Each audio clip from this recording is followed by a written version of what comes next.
بسم الله الرحمن الرحيم وسارعوا إلى مغفرة من ربكم وجنة عرضها السماوات والأرض أعدت للمتقين الذين ينفقون في السراء والضراء والكاظمين الغيظ والعافين عن الناس والله يحب المحسنين. ഇസ്ലാമിക പ്രബോധനം ഓരോ മുസ്ലിമിൻ്റെയും ബാധ്യതയാണ്. ഈ ബാധ്യത നിർവഹിക്കുന്നതിന് വേണ്ടിയുള്ള ഒരു കൂട്ടായ്മയാണ് നിച്ച് ഓഫ് ട്രൂത്ത്.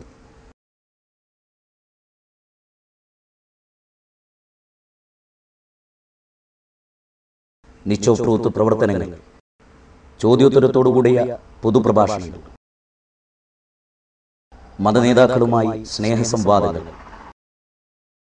സൗജന്യ ഇസ്ലാം കറസ്പോണ്ടൻസ് കോഴ്സ്, ഇസ്ലാമിനെ പരിചയപ്പെടുത്തുന്ന ലഘുലേഖകളും പുസ്തകങ്ങളും, ഇസ്ലാം വിമർശനങ്ങൾക്ക് മറുപടി പറയുന്ന ഗ്രന്ഥങ്ങളും കാസറ്റുകളും, പ്രബോധനത്തിനു വേണ്ടി മാത്രമായി ഒരു ദൃശ്യ ശ്രാവ്യ മാധ്യമം ക്രിയേറ്റീവ് മീഡിയ, ഇസ്ലാമിക പ്രബോധനത്തിന് മാത്രമായി ഒരു ആനുകാലിക സ്നേഹസംവാദം മാസിക, ഇസ്ലാമിനെക്കുറിച്ച് സത്യസന്ധവും ശാസ്ത്രീയവുമായ അറിവ് നൽകുന്ന ഇന്റർനെറ്റ് സൈറ്റ്, ലോക പ്രശസ്ത ഇസ്ലാമിക പ്രബോധകരുടെ കേസറ്റുകൾക്കുള്ള ലൈബ്രറി, പ്രബോധകർക്കായുള്ള റഫറൻസ് ലൈബ്രറി, പ്രബോധന പരിശീലന ക്യാമ്പുകൾ, ദഅവ വർക്ക്ഷോപ്പുകൾ, ഖുർആൻ പരിഭാഷാ വിതരണം, ഗ്രാമാന്തരങ്ങളിൽ ഇസ്ലാമിന്റെ സന്ദേശമെത്തിക്കാൻ മൊബൈൽ ദഅവ യൂണിറ്റ്, നേരിട്ട് ഇസ്ലാമിനെ മനസ്സിലാക്കാൻ നിച്ച് ഓഫ് ട്രൂത്ത് സെന്ററുകൾ. നാദ സത്യമത സന്ദേശ പ്രചരണത്തിനു വേണ്ടിയുള്ള വിനീതമായൊരു സംരംഭമാണിത്. നീ ഏൽപ്പിച്ച ഉത്തരവാദിത്വത്തിന്റെ നിർവഹണത്തിനു വേണ്ടിയുള്ള എളിയ ശ്രമം ഇതൊരു പ്രതിഫലാർഹമായ പ്രവർത്തനമായി സ്വീകരിക്കണമെന്ന്. ആമീൻ. അസ്സലാമു അലൈക്കും വറഹ്മത്തുള്ളാഹി. അൽഹംദുലില്ലാഹ് സ്വലാത്തു വസ്സലാമു അലാ അഷ്റഫിൽ മുർസലീൻ വഅലാ ആലിഹി വസഹ്ബിഹി അജ്മഈൻ. അമ്മാ ബഅദ്. അഊദു ബില്ലാഹി അസ്സമീഉൽ അലീം മിനശ് ശൈത്വാനിർ റജീം. ബിസ്മില്ലാഹിർ റഹ്മാനിർ റഹീം.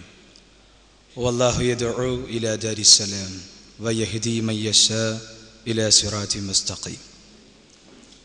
സ്നേഹാദരണീയരായ സഹോദരി സഹോദരന്മാരെ, നാട്ടുകാരെ, സ്രഷ്ടാവും സംരക്ഷകനുമായ സർവാധിനാഥനിൽ നിന്നുള്ള ശാന്തിയും സമാധാനവും സദാ നിങ്ങളിൽ വർഷിക്കുമാറാകട്ടെ. ഈ സായാഹ്നത്തിൽ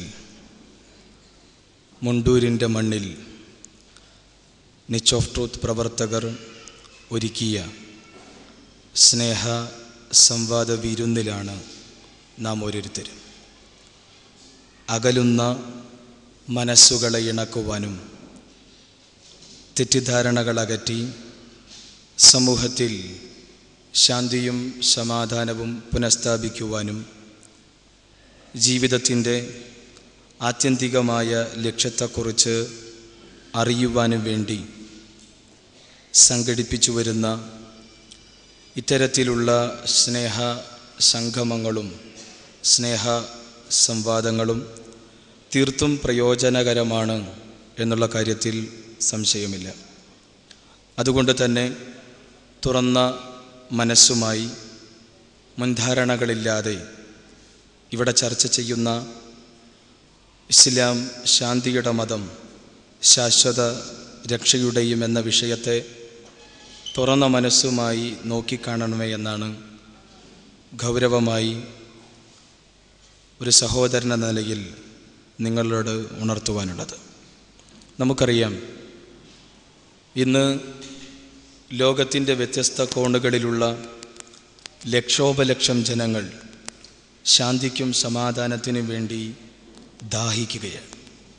കൊലയും കൊള്ളയും കൊലവിളിയും മനസ്സുകളിൽ ഭീതിയും ഭയപ്പാടും സൃഷ്ടിക്കുമ്പോൾ മോണകാട്ടിച്ചിരിക്കുന്ന പിഞ്ചോമന മക്കൾക്ക് പോലും നിർഭയത്വത്തോടുകൂടെ ജീവിക്കുവാൻ ഉതകുന്ന സാഹചര്യങ്ങൾ പോലും നഷ്ടപ്പെട്ടുകൊണ്ടിരിക്കുമ്പോൾ, വർഗീയ ലഹളകളും കലാപങ്ങളും സമൂഹത്തിലെ ശാന്തിയും സമാധാനവും തകർത്തെറിയുമ്പോൾ, ജീവിതത്തിൻ്റെ ആത്യന്തികമായ ലക്ഷ്യമെന്തെന്നറിയാതെ ജീവിത നൈരാശ്യത്താൽ ഇന്നിൻ്റെ തലമുറ ആത്മഹത്യയിലേക്ക് കാലെടുത്ത് വയ്ക്കുമ്പോൾ, അവകാശ നിഷേധങ്ങളും നീതി നിഷേധവും നിരപരാധികളുടെ മനസ്സുകളിൽ അസ്വസ്ഥതകൾ സൃഷ്ടിക്കുമ്പോൾ, എല്ലാ അർത്ഥത്തിലും സമൂഹത്തിൽ ശാന്തിയും സമാധാനവും തകർന്ന് തരിപ്പണമായി കൊണ്ടിരിക്കുമ്പോൾ, കുടുംബ ബന്ധങ്ങളും ദാമ്പത്യ ബന്ധങ്ങളും അയൽപക്ക ബന്ധങ്ങളും ശിഥിലമാക്കപ്പെടുകയും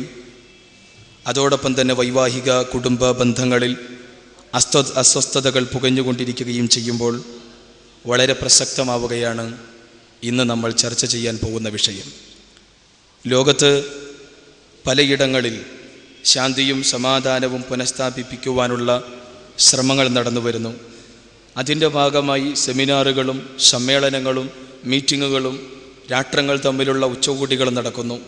എന്തിനേറെ, സമാധാനത്തിനുള്ള നോബൽ സമ്മാനങ്ങൾ പലതവണ വിതരണം ചെയ്യപ്പെട്ടിട്ടും ശാന്തിക്കും സമാധാനത്തിന് വേണ്ടിയുള്ള ശ്രമങ്ങൾ പലപ്പോഴും ഐക്യരാഷ്ട്രസഭയുടെ നേതൃത്വത്തിൽ നടന്നുകൊണ്ടിരുന്നിട്ടും പലപ്പോഴും അതിക്രമങ്ങൾക്കും സാമ്രാജ്യത്വ അധിനിവേശങ്ങൾക്കും ഈ ഐക്യരാഷ്ട്രസഭകൾ പോലും നോക്കുകുത്തിയാവുന്ന ഒരു പ്രത്യേകകാല സാഹചര്യത്തിൽ എന്തിന് ജീവിക്കണമെന്ന് പോലും അറിയാതെ, ജീവിതത്തിൻ്റെ ലക്ഷ്യമെന്തെന്നറിയാതെ പലപ്പോഴും ഉടൻ സ്വന്തത്തെ നശിപ്പിക്കുവാൻ തയ്യാറായി നിൽക്കുന്ന ഒരു യുവതലമുറ ഒരു ഭാഗത്ത്, ഈ ഒരു പ്രത്യേക സാഹചര്യത്തിൽ ഈ വിഷയം വളരെ പ്രാധാന്യമർഹിക്കുകയാണ്. ഇസ്ലാം ശാന്തിയുടെ മതം, ശാശ്വത രക്ഷയുടെയും. ഇവിടെ ഇസ്ലാമിനെ സംബന്ധിച്ചിടത്തോളം ഇസ്ലാം ശാന്തിയുടെ മതമാണ്. ഇസ്ലാം സമാധാനത്തിൻ്റെ ആദർശ പ്രസ്ഥാനമാണ്. ഇസ്ലാം സമർപ്പണത്തിൻ്റെ മതമാണ് എല്ലാ അർത്ഥത്തിലും. പക്ഷേ ഖേദകരമെന്ന് പറയട്ടെ, പലപ്പോഴും തീവ്രവാദത്തിൻ്റെ, ഭീകരവാദത്തിൻ്റെ, വർഗീയതയുടെ പര്യായമായി ഇസ്ലാമിനെ പലരും തെറ്റിദ്ധരിക്കുകയും പലരെയും തെറ്റിദ്ധരിപ്പിക്കുവാനുള്ള ശ്രമങ്ങളും ലോകത്തിൻ്റെ വ്യത്യസ്ത ഭാഗങ്ങളിൽ ഇന്നും നടന്നുകൊണ്ടിരിക്കുന്നു. യഥാർത്ഥത്തിൽ ഇസ്ലാമിനെ സംബന്ധിച്ചിടത്തോളം സ്വതന്ത്ര ചിന്തയും വിശ്വാസ സ്വാതന്ത്ര്യവും നിലനിൽക്കുന്ന മേഖലകളിലെല്ലാം ഇസ്ലാം വളരുകയും വികസിക്കുകയും ചെയ്യുമെന്നുള്ള കാര്യത്തിൽ യാതൊരു സംശയവുമില്ല. ചരിത്രം അതിന് സാക്ഷ്യം വഹിക്കുകയും ചെയ്യുന്നു. മനുഷ്യജീവിതവുമായി ബന്ധപ്പെട്ട അഖില മേഖലകളിലും ഇസ്ലാം ഇടപെടുകയും ആ മേഖലകളിലെല്ലാം തന്നെ കൃത്യമായ പൂർണ്ണമായ മാർഗനിർദ്ദേശം മുന്നോട്ട് വയ്ക്കുകയും മനുഷ്യൻ്റെ വൈയക്തിക തലം മുതൽ അവൻ്റെ ദാമ്പത്യ, അയൽപക്ക, സാമൂഹ്യ, സാംസ്കാരിക മേഖലകളെ മുഴുവൻ സ്പർശിക്കുകയും ആ രംഗത്ത് പരിവർത്തനങ്ങൾ ഉണ്ടാക്കുകയും ചെയ്യുന്നു എന്നത് ഇസ്ലാമിൻ്റെ മാത്രം സവിശേഷതയാണ്. ഈ അർത്ഥത്തിൽ ഇസ്ലാം പതിനായിരങ്ങളുടെ മനസ്സുകളെ സ്വാധീനിച്ചു കൊണ്ടിരിക്കുമ്പോൾ, ലക്ഷോപലക്ഷം ജനങ്ങളുടെ ജീവിതത്തെ പരിവർത്തിപ്പിച്ചു കൊണ്ടിരിക്കുമ്പോൾ, നൂറുകണക്കിന് ബുദ്ധിജീവികളുടെ മനസ്സുകളിൽ പോലും ഇസ്ലാം ശക്തമായ സ്വാധീനം ചെലുത്തിക്കൊണ്ടിരിക്കുമ്പോൾ, ഇസ്ലാമിൻ്റെ ഈ ജൈത്രയാത്രയ്ക്കും ഇസ്ലാമിൻ്റെ ഈ വളർച്ചയ്ക്കും വികാസത്തിനും തടയിടുവാൻ വേണ്ടി, അതിന് കൂച്ചെവിലങ്ങിടുവാൻ വേണ്ടി സത്യത്തിൻ്റെ ശത്രുക്കൾ പടച്ചുവിട്ട, സത്യത്തിൻ്റെ ശത്രുക്കൾ പ്രചരിപ്പിക്കുന്ന കേവലം കുപ്രചരണം മാത്രമാണ് ഇസ്ലാം തീവ്രവാദമാണ് എന്നുള്ളത്. മറിച്ച് ഇസ്ലാം ശാന്തിയാണ്, സമാധാനമാണ് എല്ലാ അർത്ഥത്തിലും. ഇസ്ലാം എന്ന് വച്ചാൽ തന്നെ സിൽമ് എന്ന അറബി പദധാതുവിൽ നിന്നാണ് ഇസ്ലാം നിഷ്പന്നമാകുന്നത്. സിൽമി എന്ന് വച്ചാൽ ശാന്തി, സമാധാനം എന്നാണ് അതിനർത്ഥം. ചുരുക്കത്തിൽ എന്താണ് ഇസ്ലാം? സ്രഷ്ടാവും സംരക്ഷകനുമായ സർവാധിനാഥനായ പടച്ചതമ്പുരാന് സ്വന്തത്തെ സമ്പൂർണമായും സമർപ്പിക്കുക വഴി കരഗതമാകുന്ന ശാന്തിയാണ്, സമാധാനമാണ് ഇസ്ലാം. ഇത്തരത്തിൽ ഏതൊരു മനുഷ്യനാണോ ദൈവത്തിന് തൻ്റെ സ്വന്തത്തെ സമ്പൂർണമായും സമർപ്പിക്കുന്നത്, അവനെയാണ് ഇസ്ലാം മുസ്ലിം എന്ന് പരിചയപ്പെടുത്തുന്നത്. എല്ലാ അർത്ഥത്തിലും സട്ടാവായ പടച്ചതമ്പുരാന് സ്വന്തത്തെ സമ്പൂർണമായി സമർപ്പിക്കുക വഴി മാത്രമേ സമൂഹത്തിലും വൈയക്തിക ജീവിതത്തിലും കുടുംബ ജീവിതത്തിലും, എന്തിനേറെ ഈ ലോകത്ത് എല്ലാ അർത്ഥത്തിലും ശാന്തിയും സമാധാനവും ഉണ്ടാകണമെങ്കിൽ നാളെയുടെ ലോകത്ത് ആത്യന്തികമായ മോക്ഷം ലഭിക്കണമെങ്കിൽ സട്ടാവായി ഉടയ തമ്പുരാന് ഏതൊരു മനുഷ്യനും സ്വന്തത്തെ സമർപ്പിച്ച് തീരൂ. അതുകൊണ്ട് തന്നെ ഈ സമർപ്പണത്തിൻ്റെ ആദർശത്തെക്കുറിച്ച് വിശുദ്ധ ഖുർആൻ 3-ാം അധ്യായം ആലി ഇമ്രാനിൻ്റെ 19-ാമത്തെ വചനത്തിലൂടെ ഇപ്രകാരം വിശദീകരിക്കുന്നു: ഇന്നദ്ദീന ഇൻദല്ലാഹിൽ ഇസ്ലാം.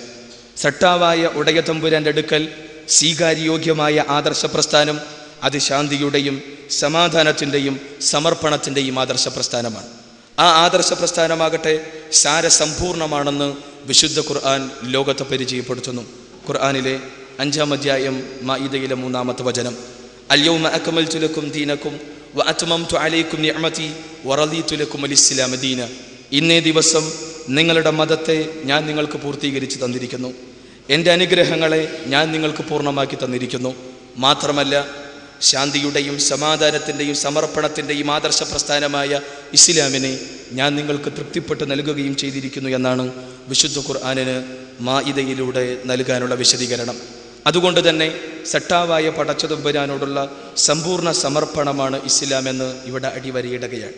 മറിച്ചത് തീവ്രവാദമോ ഭീകരവാദമോ വർഗീയതയോ അല്ല. അതോടൊപ്പം തന്നെ കേവലം ഒരു അവകാശവാദമല്ല ഇസ്ലാം ശാന്തിയാണ്, സമാധാനമാണെന്നുള്ളത്. എല്ലാ അർത്ഥത്തിലും ഒരു വസ്തുതയാണത്, യാഥാർത്ഥ്യമാണ്. എത്രത്തോളം എന്നാൽ ഇസ്ലാം വിശുദ്ധ ഖുർആൻ പോലും ലോകജനങ്ങളെ ക്ഷണിക്കുന്നത് തീവ്രവാദത്തിലേക്കല്ല, ഭീകരവാദത്തിലേക്കല്ല, രക്തപ്പൊഴിയൊഴുക്കുന്ന അത്തരം ചിന്തകളിലേക്കല്ല, വർഗീയ ലഹളകളിലേക്കോ കലാപങ്ങളിലേക്കോ അല്ല. മറിച്ച് സട്ടാവായി ഉടയ തമ്പുരാൻ വിശുദ്ധ ഖുർആനിലെ 10-ാം അധ്യായം സൂറത്ത് യൂനുസിലെ 25-ാമത്തെ വചനത്തിലൂടെ ലോകത്തെ ക്ഷണിക്കുന്നത് വല്ലാഹു യദ്ഉ ഇലാ ദാരിസ്സലാം. സട്ടാവായ പടച്ചതമ്പുരാൻ ക്ഷണിക്കുന്നത് സമാധാനത്തിൻ്റെ ഭവനത്തിലേക്കാണ് എന്ന് വിശുദ്ധ ഖുർആൻ അടിവരയിടുന്നു. എന്തിനേറെ മുസ്ലിങ്ങൾ പോലും പരസ്പരം കണ്ടുമുട്ടുമ്പോഴുള്ള അവരുടെ അഭിവാദ്യനത്തിൽ പോലും അസ്സലാമു അലൈക്കും എന്ന് തുറന്നു പ്രാർത്ഥിക്കുകയാണ്. എന്താണ് അസ്സലാമു അലൈക്കും എന്നതിൻ്റെ അർത്ഥം? ഇന്ന് രാവിലെ പോലും 2-3 അമുസ്ലിം സഹോദരങ്ങളുമായി സംസാരിക്കാൻ ഇടവന്നപ്പോൾ അദ്ദേഹം എന്നോട് തുറന്നു ചോദിച്ചു, എന്താണ് ഈ അസ്സലാമു അലൈക്കും? ഇന്ന് രാവിലെ അദ്ദേഹത്തിന് ഞാൻ അസ്സലാമു അലൈക്കും എന്നതിൻ്റെ അർത്ഥവും അതിന് മുസ്ലിങ്ങൾ നൽകുന്ന മറുപടി നൽകുന്നതിൻ്റെ അർത്ഥവും വിശദീകരിച്ചു കൊടുത്തു. എന്താണ് അസ്സലാമു അലൈക്കും? സട്ടാവും സംരക്ഷകനുമായ അള്ളാഹുവിൽ നിന്നുള്ള ശാന്തിയും സമാധാനവും നിങ്ങളിൽ സദാ വർഷിക്കുമാറാകട്ടെ. വഅലൈക്കുമുസ്സലാം. തിരിച്ചും സർവാധിനാഥനായ അള്ളാഹുവിൽ നിന്നുള്ള ശാന്തിയും സമാധാനവും നിങ്ങളിൽ സദാ വർഷിക്കുമാറാകട്ടെ. ഈ രീതിയിൽ പരസ്പരം കണ്ടുമുട്ടുമ്പോൾ പോലും ശാന്തിക്കും സമാധാനത്തിനു വേണ്ടി പ്രാർത്ഥിക്കാൻ വിധിക്കപ്പെട്ട ഒരു മതസമൂഹം മുസ്ലിങ്ങളല്ലാതെ ലോകത്ത് മറ്റാരാണുള്ളത്? എന്തിനേറെ ദിനം 5 നേരമുള്ള നിർബന്ധ പ്രാർത്ഥനകൾക്ക് ശേഷം മുസ്ലിങ്ങൾ തുറന്ന മനസ്സുമായി കറകളഞ്ഞ ഹൃദയവുമായി സട്ടാവായി ഉടയ തമ്പുരാന്റെ മുന്നിൽ തുറന്നു പ്രാർത്ഥിക്കുകയാണ്. അല്ലാഹുമ്മ അൻതസ്സലാം വമിൻകസ്സലാം തബാരകത റബ്ബനാ യാ ദൽ ജലാലി വൽ ഇക്റാം. സർവാധിനാഥനായ റബ്ബേ, നീയാണ് സമാധാനം. വമിൻകസ്സലാം, നിന്നിൽ നിന്നാണ് നാഥ സമാധാനം, ശാന്തി എന്ന് തുറന്ന മനസ്സുമായി പ്രാർത്ഥിക്കുകയാണ് ഓരോ ദിവസവും ദിനം 5 നേരത്തെ നിർബന്ധ പ്രാർത്ഥനകൾക്ക് ശേഷം ഓരോ മുസ്ലിമും. ഈ രീതിയിൽ ശാന്തിക്കും സമാധാനത്തിനു വേണ്ടി പ്രാർത്ഥിക്കുകയും പരസ്പരം കണ്ടുമുട്ടുമ്പോൾ പോലും ശാന്തിക്കും സമാധാനത്തിനു വേണ്ടി ആശംസകൾ അർപ്പിക്കുകയും പടച്ചതമ്പുരാനോട് ശാന്തിക്കും സമാധാനത്തിനു വേണ്ടി നിരന്തരമായി പ്രാർത്ഥിക്കുകയും ചെയ്യുന്ന മുസ്ലിങ്ങൾ തീവ്രവാദികളല്ല. ഒരിക്കലും മുസ്ലിങ്ങൾക്ക് തീവ്രവാദികളാകാനുമാവില്ല. എല്ലാ അർത്ഥത്തിലും ഇസ്ലാം ശാന്തിയാണ്, സമാധാനമാണ്, സമർപ്പണമാണ്. എത്രത്തോളം എന്നാൽ സട്ടാവായ ഉടയ തമ്പുരാനെ പരിചയപ്പെടുത്തുന്ന ഇടം മുതൽ ഇസ്ലാം ശാന്തിയാണ്, സമാധാനമാണ്, കാരുണ്യത്തിൻ്റെ മതമാണെന്ന് ബോധ്യപ്പെടും. എത്രത്തോളം എന്നാൽ പടച്ചതമ്പുരാനെ പരിചയപ്പെടുത്തുമ്പോൾ അള്ളാഹുവിൻ്റെ അസ്തിത്വത്തിൻ്റെ ഭാഗമായി കൊണ്ടാണ് കാരുണ്യത്തെ വിശുദ്ധ ഖുർആൻ വിശദീകരിക്കുന്നത്. ഖുർആനിലെ 6-ാം അധ്യായം സൂറത്ത് അൻആമിലെ 54-ാമത്തെ വചനം: കതബ റബ്ബുക്കും അലാ നഫ്സിഹി റഹ്മ. സട്ടാവായ പടച്ചതമ്പുരാൻ അവൻ തൻ്റെ അസ്തിത്വത്തിൻ്റെ ഭാഗമായി കാരുണ്യത്തെ രേഖപ്പെടുത്തിയിരിക്കുന്നു എന്ന് ഒന്നുകൂടെ വിശുദ്ധ ഖുർആൻ വിശദീകരിക്കുകയാണ്. 7-ാം അധ്യായം സൂറത്തുൽ അഅറാഫിലെ 156-ാമത്തെ വചനത്തിലൂടെ: വറഹ്മതി വസിഅത് കുല്ല ഷൈഇൻ, എൻ്റെ കാരുണ്യം സകല വസ്തുക്കളെയും ചൂഴ്ന്നു നിൽക്കുന്നു എന്ന്. ലോകത്തുള്ള പരമാണു മുതൽ പരകോടി നക്ഷത്ര സമൂഹങ്ങൾ വരെയുള്ള സർവ്വചരാചരങ്ങളിലും സട്ടാവായ പടച്ചതമ്പുരാൻ്റെ കാരുണ്യത്തിൻ്റെ സ്പർശം നമുക്ക് കാണാൻ കഴിയുമെന്നാണ് വിശുദ്ധ ഖുർആൻ ആ രംഗത്ത് നൽകുന്ന വിശദീകരണം. എല്ലാ അർത്ഥത്തിലും നമുക്ക് എല്ലാം കൊണ്ടും അത്ഭുതങ്ങളുടെ കലവറയായ, എത്രത്തോളം എന്നാൽ പ്രവിശാലമായ ഈ വിശ്വമഹാപ്രപഞ്ചത്തെക്കുറിച്ച് പഠിക്കുമ്പോഴും അറിയുമ്പോഴും പടച്ചതമ്പുരാൻ്റെ കാരുണ്യത്തെക്കുറിച്ച് കൃത്യമായി നമുക്ക് ബോധ്യപ്പെടുകയാണ്. ഈ പ്രപഞ്ചത്തിൻ്റെ സൃഷ്ടിപ്പും ഈ പ്രപഞ്ചത്തിലെ സംവിധാനങ്ങളും ഈ പ്രപഞ്ചത്തിലെ അത്ഭുതങ്ങളും പ്രപഞ്ചത്തിലെ സൂര്യനാകട്ടെ, അതേപോലെ മിന്നിത്തിളങ്ങുന്ന പരകോടി നക്ഷത്രങ്ങളാകട്ടെ, പ്രഭചൊരിയുന്ന അമ്പിളിയമ്മാവനാകട്ടെ, ഗ്രഹങ്ങളാകട്ടെ, ഉപഗ്രഹങ്ങൾ എടുത്തു നോക്കിയാലും വാൽനക്ഷത്രങ്ങളാകട്ടെ, സർവ്വതും സർവാധിനാഥനായ പടച്ചതമ്പുരാൻ്റെ കാരുണ്യത്തിൻ്റെ ഭാഗമായി കൊണ്ട് ഇസ്ലാം വിശദീകരിക്കുന്നു.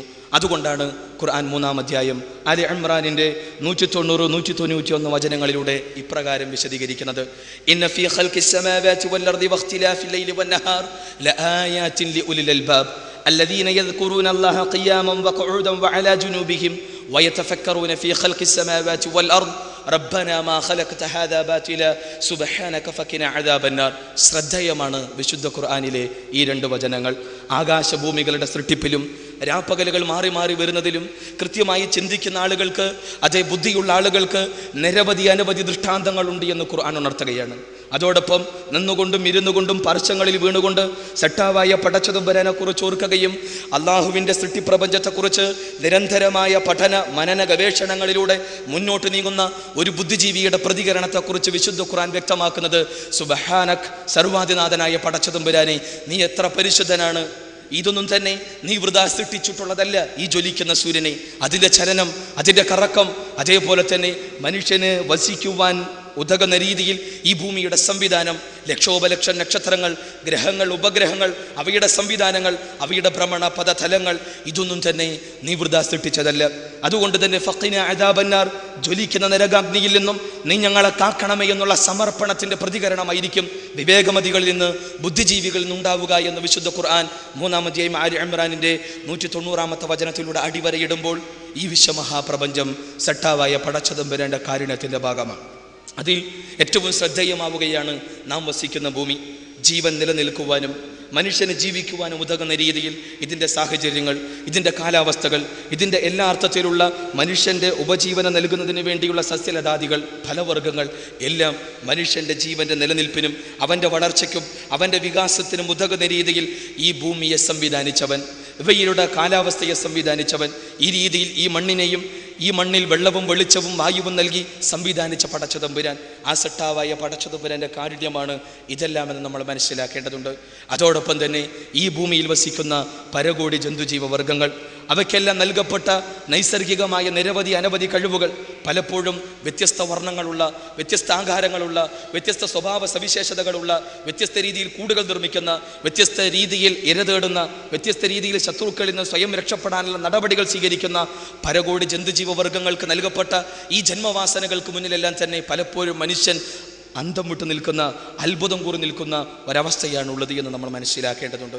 പക്ഷേ ഈ ലോകത്ത് ഇത്ര പരകോടി ജന്തുജീവവർഗ്ഗങ്ങളുണ്ട് എങ്കിലും അവയിൽ നിന്നെല്ലാം തന്നെ തീർത്തും വ്യത്യസ്തമായി, തീർത്തും വ്യതിരിക്തമായി, സവിശേഷമായ അസ്തിത്വത്തിനും സവിശേഷമായ സൃഷ്ടിക്കുമുടമയായി മനുഷ്യനെ വിശുദ്ധ ഖുർആൻ പരിചയപ്പെടുത്തുന്നു.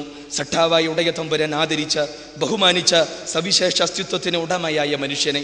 അതുകൊണ്ട് തന്നെ വിശുദ്ധ ഖുർആൻ 2-ാം അധ്യായം ബഖറയിലെ 30-ാമത്തെ വചനത്തിലൂടെ ഇന്നി ജാഇലുൻ ഫിൽ അർളി ഖലീഫ, അതേ ഭൂമിയിലേക്ക് നിയോഗിക്കപ്പെട്ട സ്വതന്ത്രമായ കൈകാര്യകർത്തത്തിനുള്ള അധികാരവും അവകാശവും നൽകപ്പെട്ട സവിശേഷ അസ്തിത്വത്തിനുടമയായ മനുഷ്യനെ കുറിച്ച് വിശദീകരിക്കുകയാണ് സൂറത്തുൽ ബഖറ. ആ മനുഷ്യനെ സംബന്ധിച്ചിടത്തോളം നന്മ ചെയ്ത് സത്യത്തിൻ്റെ വക്താവായി, ധർമ്മത്തിൻ്റെ വക്താവായി, നീതിയിലധിഷ്ഠിതമായ ജീവിതം നയിച്ചുകൊണ്ട്, സദാചാര മൂല്യങ്ങളെ മാനിച്ചുകൊണ്ട്, ധാർമ്മികതയുടെ, മാനവികതയുടെ, മനുഷ്യാസ്തിത്വത്തിൻ്റെ ഏറ്റവും ഉദാത്തമായ ജ്വലിക്കുന്ന മേഖലകളിലേക്ക് വളരുവാനും വികസിക്കുവാനും മനുഷ്യന് കഴിയും. അതേസമയം തിന്മയുടെ വക്താവായി, അസത്യത്തിൻ്റെ വക്താവായി, അധാർമികതയുടെ പൈശാചികമായ മ്ലേച്ഛവും മോശവുമായ തലങ്ങളിലേക്ക് തകർന്നടിയുവാനും മനുഷ്യന് കഴിയുമെന്നത് മനുഷ്യൻ്റെ മാത്രം സവിശേഷതയാണ്. അതുകൊണ്ട് തന്നെ മനുഷ്യ സ്വഭാവത്തിൻ്റെ ഈ വിരുദ്ധഭാവങ്ങളെക്കുറിച്ച് ഖുർആൻ 95-ാം അധ്യായം സൂറത്ത് തീനിലെ 4-5 വചനങ്ങളുടെ ഇപ്രകാരം ഉണർത്തുന്നു: ലഖദ് ഖലഖനൽ ഇൻസാന ഫീ അഹ്സനി തഖ്വീം സുമ്മ റദദനാഹു അസ്ഫല സാഫിലീൻ. മനുഷ്യനെ നാം ഏറ്റവും നല്ല ഘടനയോടുകൂടെ സൃഷ്ടിച്ചു, പിന്നീട് അവൻ അധമനായി തീർന്നു എന്ന്.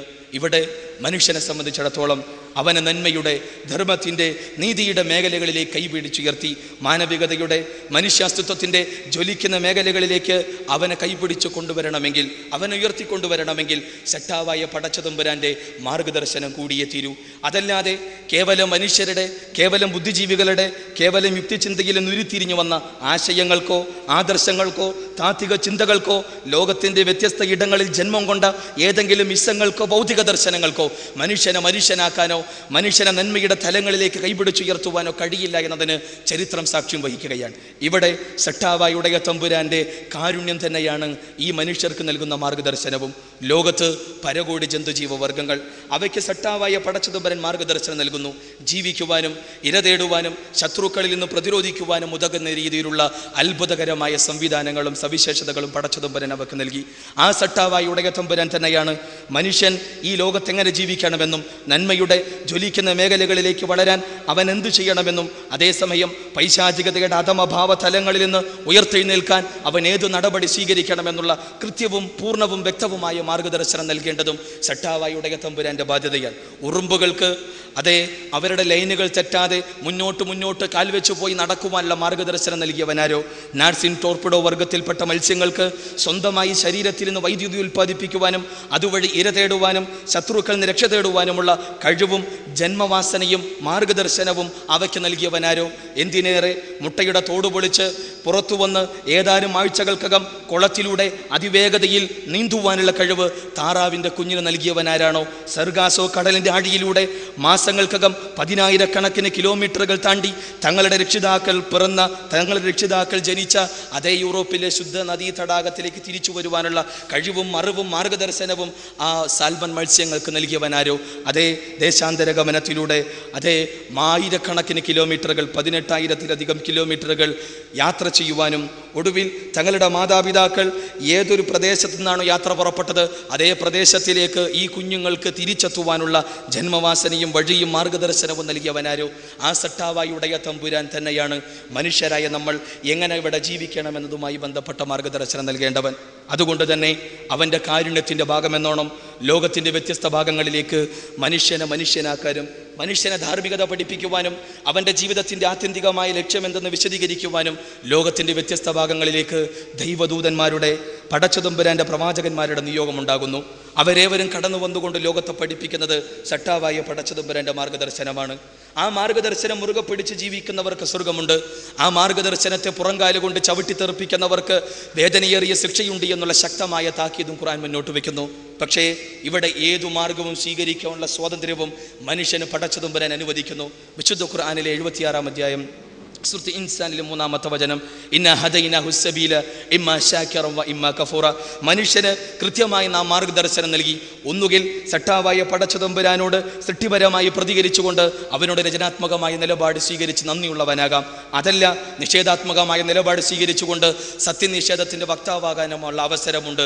രണ്ട് മാർഗം തെളിയിച്ചിട്ടുണ്ട് മുന്നിലെന്ന് ഖുർആൻ സൂറത്തുൽ ഇൻസാനിലൂടെ പറയുമ്പോൾ ലോകത്ത് ധർമ്മം പഠിപ്പിക്കുവാനും മനുഷ്യരെ നന്മയിലേക്ക് നയിക്കുവാനും സട്ടാവായ ഉടയ തമ്പുരാനെ പരിചയപ്പെടുത്തുവാൻ വേണ്ടി നിയോഗിക്കപ്പെട്ട പ്രവാചകന്മാരെക്കുറിച്ച് വിശുദ്ധ ഖുർആൻ പറയുന്നത്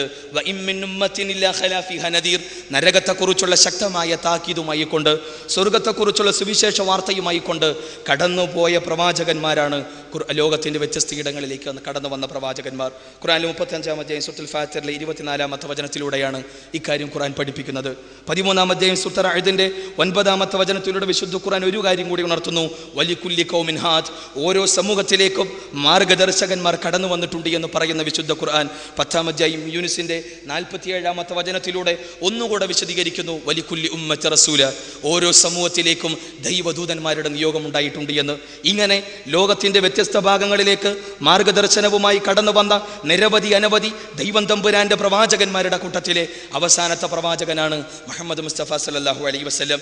ഈ കടന്നു വന്ന പ്രവാചകന്മാർക്കിടയിൽ യാതൊരു രീതിയിലുള്ള വിഭാഗീയതയും അരുതിയെന്നും ഒരാൾ എൻ്റെ പ്രവാചകൻ, മറ്റൊരാളുടെ പ്രവാചകൻ എന്ന രീതിയിലുള്ള വിഭാഗീയത അരുത് എന്ന് കർക്കശമായി ഉപദേശിക്കുന്ന വിശുദ്ധ ഖുർആൻ എല്ലാ പ്രവാചകന്മാരെയും എല്ലാ ദൈവദൂതന്മാരെയും നമ്മളുടെ മനുഷ്യരുടെ പ്രവാചകന്മാരായി നോക്കിക്കാണാനും അവർക്കിടയിൽ വിഭാഗീയത വെച്ച് പുലർത്താതെ അവർക്കിടയിൽ വർഗീയ ചിന്തകൾക്ക് തിരികൊളുത്താതെ എല്ലാ അർത്ഥത്തിലും അവരെ സ്നേഹിക്കാനും മാനിക്കുവാനും ആദരിക്കുവാനും വിധിക്കപ്പെട്ടവരാണ് ശാന്തിയും സമാധാനവും ആഗ്രഹിക്കുന്ന മനുഷ്യ തലമുറ എന്നും വിശുദ്ധ ഖുർആൻ ഉണർത്തുകയാണ്. അതുകൊണ്ട് തന്നെ 3-ാം അധ്യായം ആലി ഇമ്രാനിന്റെ 84-ാമത്തെ വചനം, ഖുൽ ആമന്ന ബില്ലാഹി വമാ ഉൻസില അലൈനാ വമാ ഉൻസില അലാ ഇബ്രാഹിമ വഇസ്മാഈല വഇസ്ഹാഖ വല്ലസ്ബാത്ത് ويعقوب والأسباط وما أوتي موسى وعيسى والنبيون من ربهم لا نفرق بين أحد منهم ونحن له مسلمون.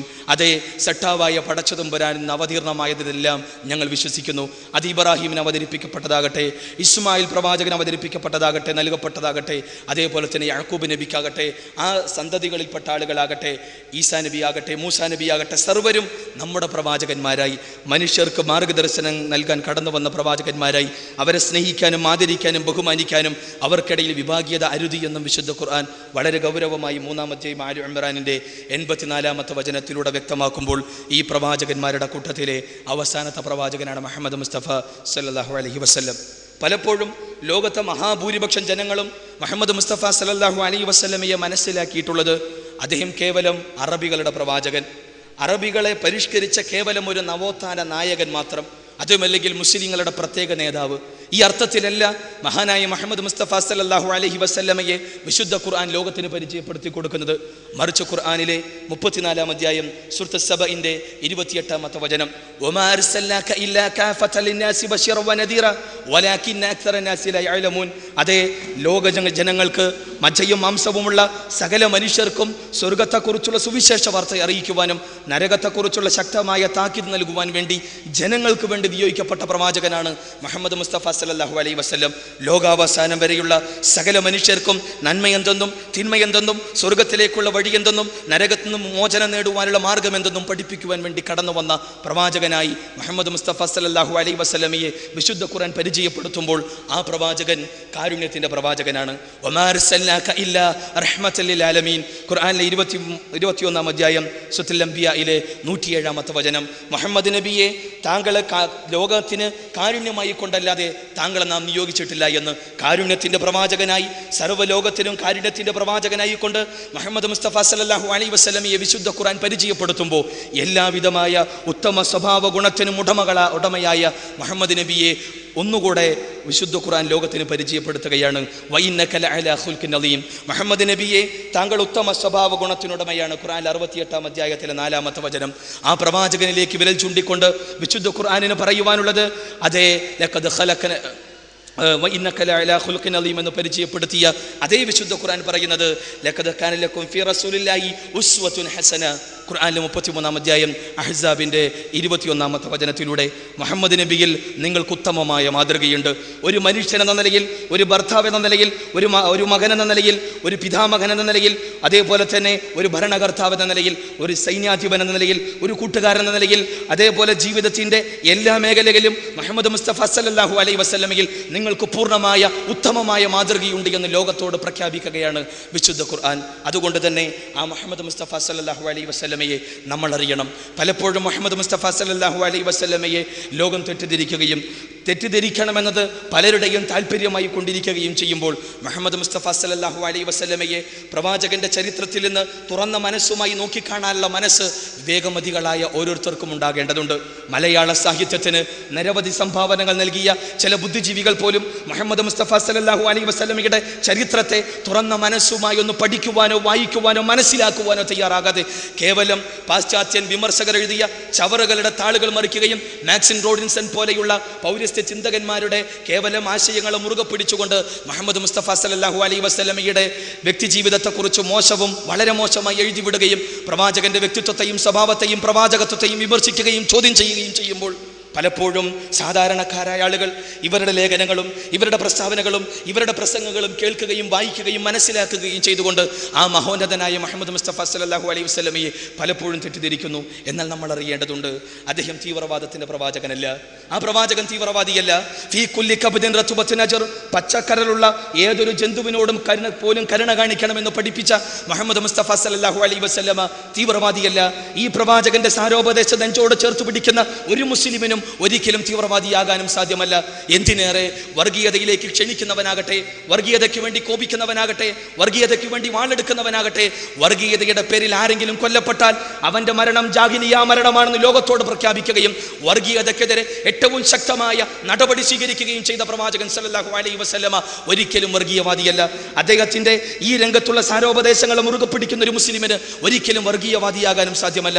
എന്തിനേറെ പലപ്പോഴും മുഹമ്മദ് മുസ്തഫ സല്ലല്ലാഹു അലൈഹി വസല്ലമയെ പ്രതികാരദാഹിയായി നോക്കിക്കാണുകയും അതേപോലെ തന്നെ പ്രതികാര ചിന്തയിൽ എന്തുകൊണ്ടും സ്വന്തത്തെ പോലും മറന്ന ഒരു വ്യക്തിയായിക്കൊണ്ട്, കേവലമറാരബിയായിക്കൊണ്ട് പ്രവാചകന്റെ ചരിത്രത്തെ പല ചരിത്രകാരന്മാരും വിശദീകരിക്കുമ്പോൾ നമ്മൾ മനസ്സിലാക്കേണ്ടതുണ്ട്, മുഹമ്മദ് മുസ്തഫ സല്ലല്ലാഹു അലൈഹി വസല്ലമയുടെ സ്വന്തം പിതാവിന്റെ സഹോദരന്റെ യുദ്ധത്തിൽ അദ്ദേഹത്തെ അറുകൊല ചെയ്യുകയും അദ്ദേഹത്തിന്റെ നെഞ്ച് കീറിപ്പൊളിച്ച് അദ്ദേഹത്തിന്റെ കരൾ കടിച്ചെടുത്ത് ചവച്ചരച്ച് കാർക്കിച്ചു തുപ്പിയ ശത്രുക്കൾക്ക് പോലും മുഹമ്മദ് മുസ്തഫ സല്ലല്ലാഹു അലൈഹി വസല്ലമ മാപ്പ് നൽകിയെങ്കിൽ, വിട്ടുവീഴ്ച കാണിച്ചുവെങ്കിൽ ആ പ്രവാചകൻ സല്ലല്ലാഹു അലൈഹി വസല്ലമ കാരുണ്യത്തിന്റെ പ്രവാചകനാണോ, വിട്ടുവീഴ്ച നൽകുന്ന പ്രവാചകനാണോ, അതോ തീവ്രവാദത്തിന്റെ പ്രതീകമാണോ എന്ന് നമ്മൾ മനസ്സിലാക്കേണ്ടതുണ്ട്.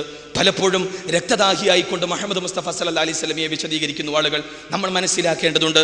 ഇസ്ലാമിക ചരിത്രത്തിൽ മുഹമ്മദ് മുസ്തഫ സല്ലല്ലാഹു അലൈഹി വസല്ലമ ലോകത്തോട് പറഞ്ഞത് സട്ടാവായി ഉടയ തമ്പുരാനെ മാത്രമേ ആരാധിക്കാവൂ, സത്യപൂജ കരുത് എന്നും ഇതിനു ശേഷം നാളെയുടെ ലോകമുണ്ട് എന്നും ജീവിതം പരമാവധി പരിശുദ്ധമാക്കുക വഴി മാത്രമേ സമൂഹത്തിൽ ശാന്തിയും സമാധാനവും പുനഃസ്ഥാപിക്കാൻ കഴിയുകയുള്ളൂ എന്നും നാളെയുടെ ലോകത്ത് മോക്ഷം ലഭിക്കണമെങ്കിൽ ദൈവിക മാർഗദർശനം അനുസരിച്ച് ജീവിതത്തെ വിമലീകരിക്കണമെന്ന് പഠിപ്പിച്ച ആ മുഹമ്മദ് മുസ്തഫ സല്ലല്ലാഹു അലൈഹി വസല്ലമയ്ക്ക് സമൂഹത്തിൽ നിന്നും ലഭിച്ചത് മർദ്ദനങ്ങളും പീഡനങ്ങളും കുത്തുവാക്കുകളും പരിഹാസവാക്കുകളുമായിരുന്നുവെങ്കിൽ ഈ ആശയം മുറുകെ പിടിച്ചുകൊണ്ട് അദ്ദേഹത്തിന്റെ പിന്നിൽ അണിനിരന്ന സഹാബിവരന്മാരെ, അദ്ദേഹത്തിന്റെ അനുയായികളെ, സത്യത്തിന്റെ ശത്രുക്കൾ അദ്ദേഹത്തിന്റെ കൺമുന്നിൽ വെച്ച് ഇഞ്ചിഞ്ചായി പ്രയാസപ്പെടുത്തുകയും വളരെ ക്രൂരമായി വളരെ മോശമായി അറുകൊല ചെയ്യുകയും ചെയ്ത സാഹചര്യത്തിൽ പോലും സട്ടാവായ പടച്ചതമ്പുരാന്റെ മാർഗത്തിൽ സഹിക്കുകയും ക്ഷമിക്കുകയും ചെയ്ത ആ മഹാപ്രവാചകൻ ഒടുവിൽ മക്ക വിജയവേളയിൽ ഈ പറയുന്ന ശത്രുക്കളെല്ലാം തന്നെ തന്റെ മുന്നിൽ നമ്രശരസ്കനായി നിൽക്കുന്ന സമയത്ത് പ്രവാചകൻ അങ്ങാനും ഒരു വാക്കൂരിയാടിയിരുന്നുവെങ്കിൽ അവരുടെ എല്ലാം തന്നെ ശിരസ് ഛേദിക്കാൻ മുഹമ്മദ് മുസ്തഫ സല്ലല്ലാഹു അലൈഹി വസല്ലമ അങ്ങാനും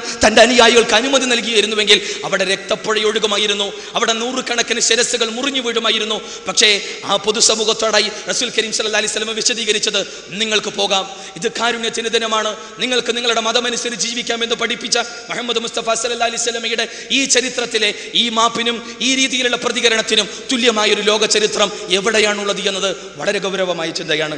അതുകൊണ്ട് തന്നെ മുഹമ്മദ് മുസ്തഫ സല്ലല്ലാഹു അലൈഹി വസല്ലമ രക്തദാഹിയല്ല. ഒരിക്കലും മുസ്ലിങ്ങൾക്ക് പ്രവാചകന്റെ ചരിത്രത്തെ സ്വന്തം ജീവിതത്തിലേക്ക് പകർത്താൻ ശ്രമിക്കുന്ന ഒരു മുസ്ലിമിനും ഒരിക്കലും രക്തദാഹിയായി തീരാനും സാധ്യമല്ല എന്ന് ഗൗരവമായി നമ്മൾ മനസ്സിലാക്കേണ്ടതുണ്ട്. ഭൂമിയിലുള്ളവരോട് നിങ്ങൾ കരുണ കാണിക്കുക എങ്കിൽ ഉപരിയിലുള്ള സർവാധിനാഥനായ പടച്ചതമ്പുരാൻ, കരുണാവാരിധിയായ പടച്ചതമ്പുരാൻ നിങ്ങളോട് കരുണ കാണിക്കുമെന്ന് പഠിപ്പിച്ച മുഹമ്മദ് മുസ്തഫ സല്ലല്ലാഹു അലൈഹി വസല്ലമ കാരുണ്യത്തിന്റെ പ്രതീകമാണോ അതോ ക്രൂരതയുടെ പ്രതീകമാണോ? അദ്ദേഹം വിട്ടുവീഴ്ചയുടെ പ്രതീകമാണോ അതോ തീവ്രവാദത്തിന്റെ പ്രതീകമാണോ? ചരിത്രത്തെ വസ്തുനിഷ്ഠമായി തുറന്ന മനസ്സുമായി കറകളഞ്ഞ മനസ്സുമായി നോക്കിക്കാണാൻ മനസ്സ് വിവേകമതികൾക്കുണ്ടാകേണ്ടതുണ്ട്, നമുക്ക് ഓരോരുത്തർക്കും ഉണ്ടാകേണ്ടതുണ്ട് എന്നാണ് വളരെ ആത്മാർത്ഥമായി നടത്തുവാനുള്ളത്. ആ മുഹമ്മദ് മുസ്തഫ സല്ലല്ലാഹു അലൈഹി വസല്ലമയുടെ വ്യക്തിത്വത്തെയും അദ്ദേഹത്തിൻ്റെ സ്വഭാവത്തെയും വളരെ മോശമായി ചിത്രീകരിക്കുന്ന രീതിയിൽ ഡെൻമാർക്ക് കാരിക്കേച്ചറുകൾ വരയ്ക്കുമ്പോൾ താടി വെച്ച് തലയിൽ പൊട്ടാനിരിക്കുന്ന ഒരു ബോംബുമായി ഉള്ള ഒരു വ്യക്തിയുടെ രൂപം, അതിന് താഴെ മുഹമ്മദ് നബി എന്ന് എഴുതി ചേർക്കുമ്പോൾ മനസാക്ഷി മരവിച്ച വ്യക്തികൾക്കല്ലാതെ ഈ രീതിയിൽ പ്രവാചകൻ സല്ലല്ലാഹു അലൈഹി വസല്ലമയുടെ ചരിത്രത്തെ നേർക്കുനേരെ തുറന്ന മനസ്സുമായി ഒരു പഠിച്ച ഒരു വ്യക്തിക്ക് മുഹമ്മദ് മുസ്തഫ സല്ലല്ലാഹു അലൈഹി വസല്ലമയുടെ പേരെഴുതാൻ ആ ചിത്രത്തിൻ്റെ താഴെ എഴുതാൻ സാധ്യമല്ല. മറിച്ച് മൈക്കിൾ എച്ച് ഹാർട്ട് പോലും മുഹമ്മദ് മുസ്തഫ സല്ലല്ലാഹു അലൈഹി വസല്ലമയെ കുറിച്ച് പഠിക്കുന്നു, ലോകം കണ്ട മഹാത്മാക്കളെ കുറിച്ച് പഠിക്കുന്നു, പുണ്യ വ്യക്തിത്വങ്ങളെ കുറിച്ച് പഠിക്കുന്നു. ഒടുവിൽ 100 ആളുകളെ തെരഞ്ഞെടുത്തുകൊണ്ട് അതിലൊന്നാം സ്ഥാനം കേവലം ക്രൈസ്തവ യാഥാസ്ഥികനായ അദ്ദേഹം മുഹമ്മദ് മുസ്തഫ സല്ലല്ലാഹു അലൈഹി വസല്ലമയ്ക്ക് നൽകി അലങ്കരിക്കുന്നുവെങ്കിൽ, ആദരിക്കുന്നുവെങ്കിൽ അദ്ദേഹത്തിന്റെ പ്രതികരണം ലോകത്ത് ജീവിതത്തിന്റെ അഖില മേഖലകളിലും വാക്കും പ്രവൃത്തിയും ഒരുപോലെ കൊണ്ടുപോവുകയും ജീവിതവുമായി ബന്ധപ്പെട്ട അഖില മേഖലകളിലും കൃത്യമായ മാതൃക കാണിക്കുകയും നൂറുകണക്കിന് ലക്ഷക്കണക്കിന് മനസ്സുകളെ സ്വാധീനിക്കുകയും ചെയ്ത ഒരേ ഒരു ചരിത്ര പുരുഷൻ അത് മുഹമ്മദ് മുസ്തഫ സല്ലല്ലാഹു സല്ലല്ലാഹു അലൈഹി വസല്ലം മാത്രമാണ് എന്ന് ഇസ്ലാം സ്വീകരിക്കാത്ത, മുസ്ലിമാകാത്ത ഈ വ്യക്തി പോലും പ്രതികരിക്കുന്നുവെങ്കിൽ ചരിത്രത്തെ വസ്തുനിഷ്ഠമായി നോക്കിക്കാണാനുള്ള മനസ്സുണ്ടാകണമെന്നാണ് വളരെ താഴ്മയോടെ പറയുവാനുള്ളത്. ആ പ്രവാചകൻ സല്ലല്ലാഹു അലൈഹി വസല്ലമയിലൂടെ അവതരിപ്പിക്കപ്പെട്ട വിശുദ്ധ ഖുർആൻ അത് തീവ്രവാദത്തിന്റെ ഗ്രന്ഥമല്ല, അത് വർഗീയതയുടെ ഗ്രന്ഥമല്ല, അത് തീവ്രവാദത്തിനും ഭീകരവാദത്തിനും ആവേശവും പ്രചോദനവും നൽകുന്ന ഗ്രന്ഥമല്ല, മറിച്ച് അത് കാരുണ്യത്തിന്റെ ഗ്രന്ഥമാണ്, അത് മാർഗദർശനമാണ്. ഖുർആനിലെ 27-ാം അധ്യായം സൂറത്തുൻ നംലിന്റെ 107-ാമത്തെ വചനം, ഇന്നഹു ലഹുദൻ വറഹ്മത്തുൽ ലിൽ ആലമീൻ, ലോകത്തിന് കാരുണ്യവും ലോകത്തിന് മാർഗദർശനവുമാണ് ഈ വിശുദ്ധ വേദഗ്രന്ഥം എന്നാണ് ഖുർആൻ സ്വയം പരിചയപ്പെടുത്തുന്നത്.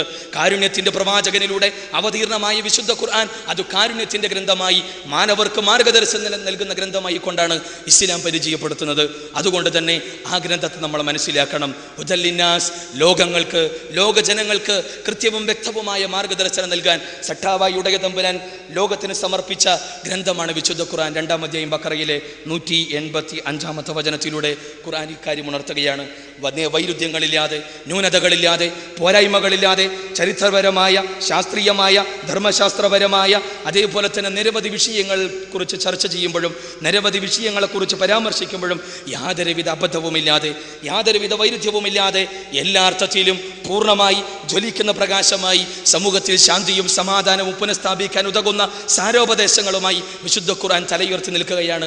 ആ ഖുർആനിനെ തുറന്ന മനസ്സുമായി നോക്കിക്കാണാനുള്ള മനസ്സ് നമുക്കുണ്ടാകേണ്ടതുണ്ട്. ഇവിടെ ഞാൻ പറഞ്ഞു വന്നത്, ഇസ്ലാമിനെ സംബന്ധിച്ചിടത്തോളം അത് ശാന്തിയാണ്, സമാധാനമാണ്, സമർപ്പണമാണ്. സമൂഹത്തിൽ ശാന്തിയും സമാധാനവും പുനഃസ്ഥാപിക്കപ്പെടണമെങ്കിൽ എന്തു വേണം? എല്ലാ അർത്ഥത്തിലും നീതി ഉണ്ടാവണം. എന്ന് നമുക്കറിയാം.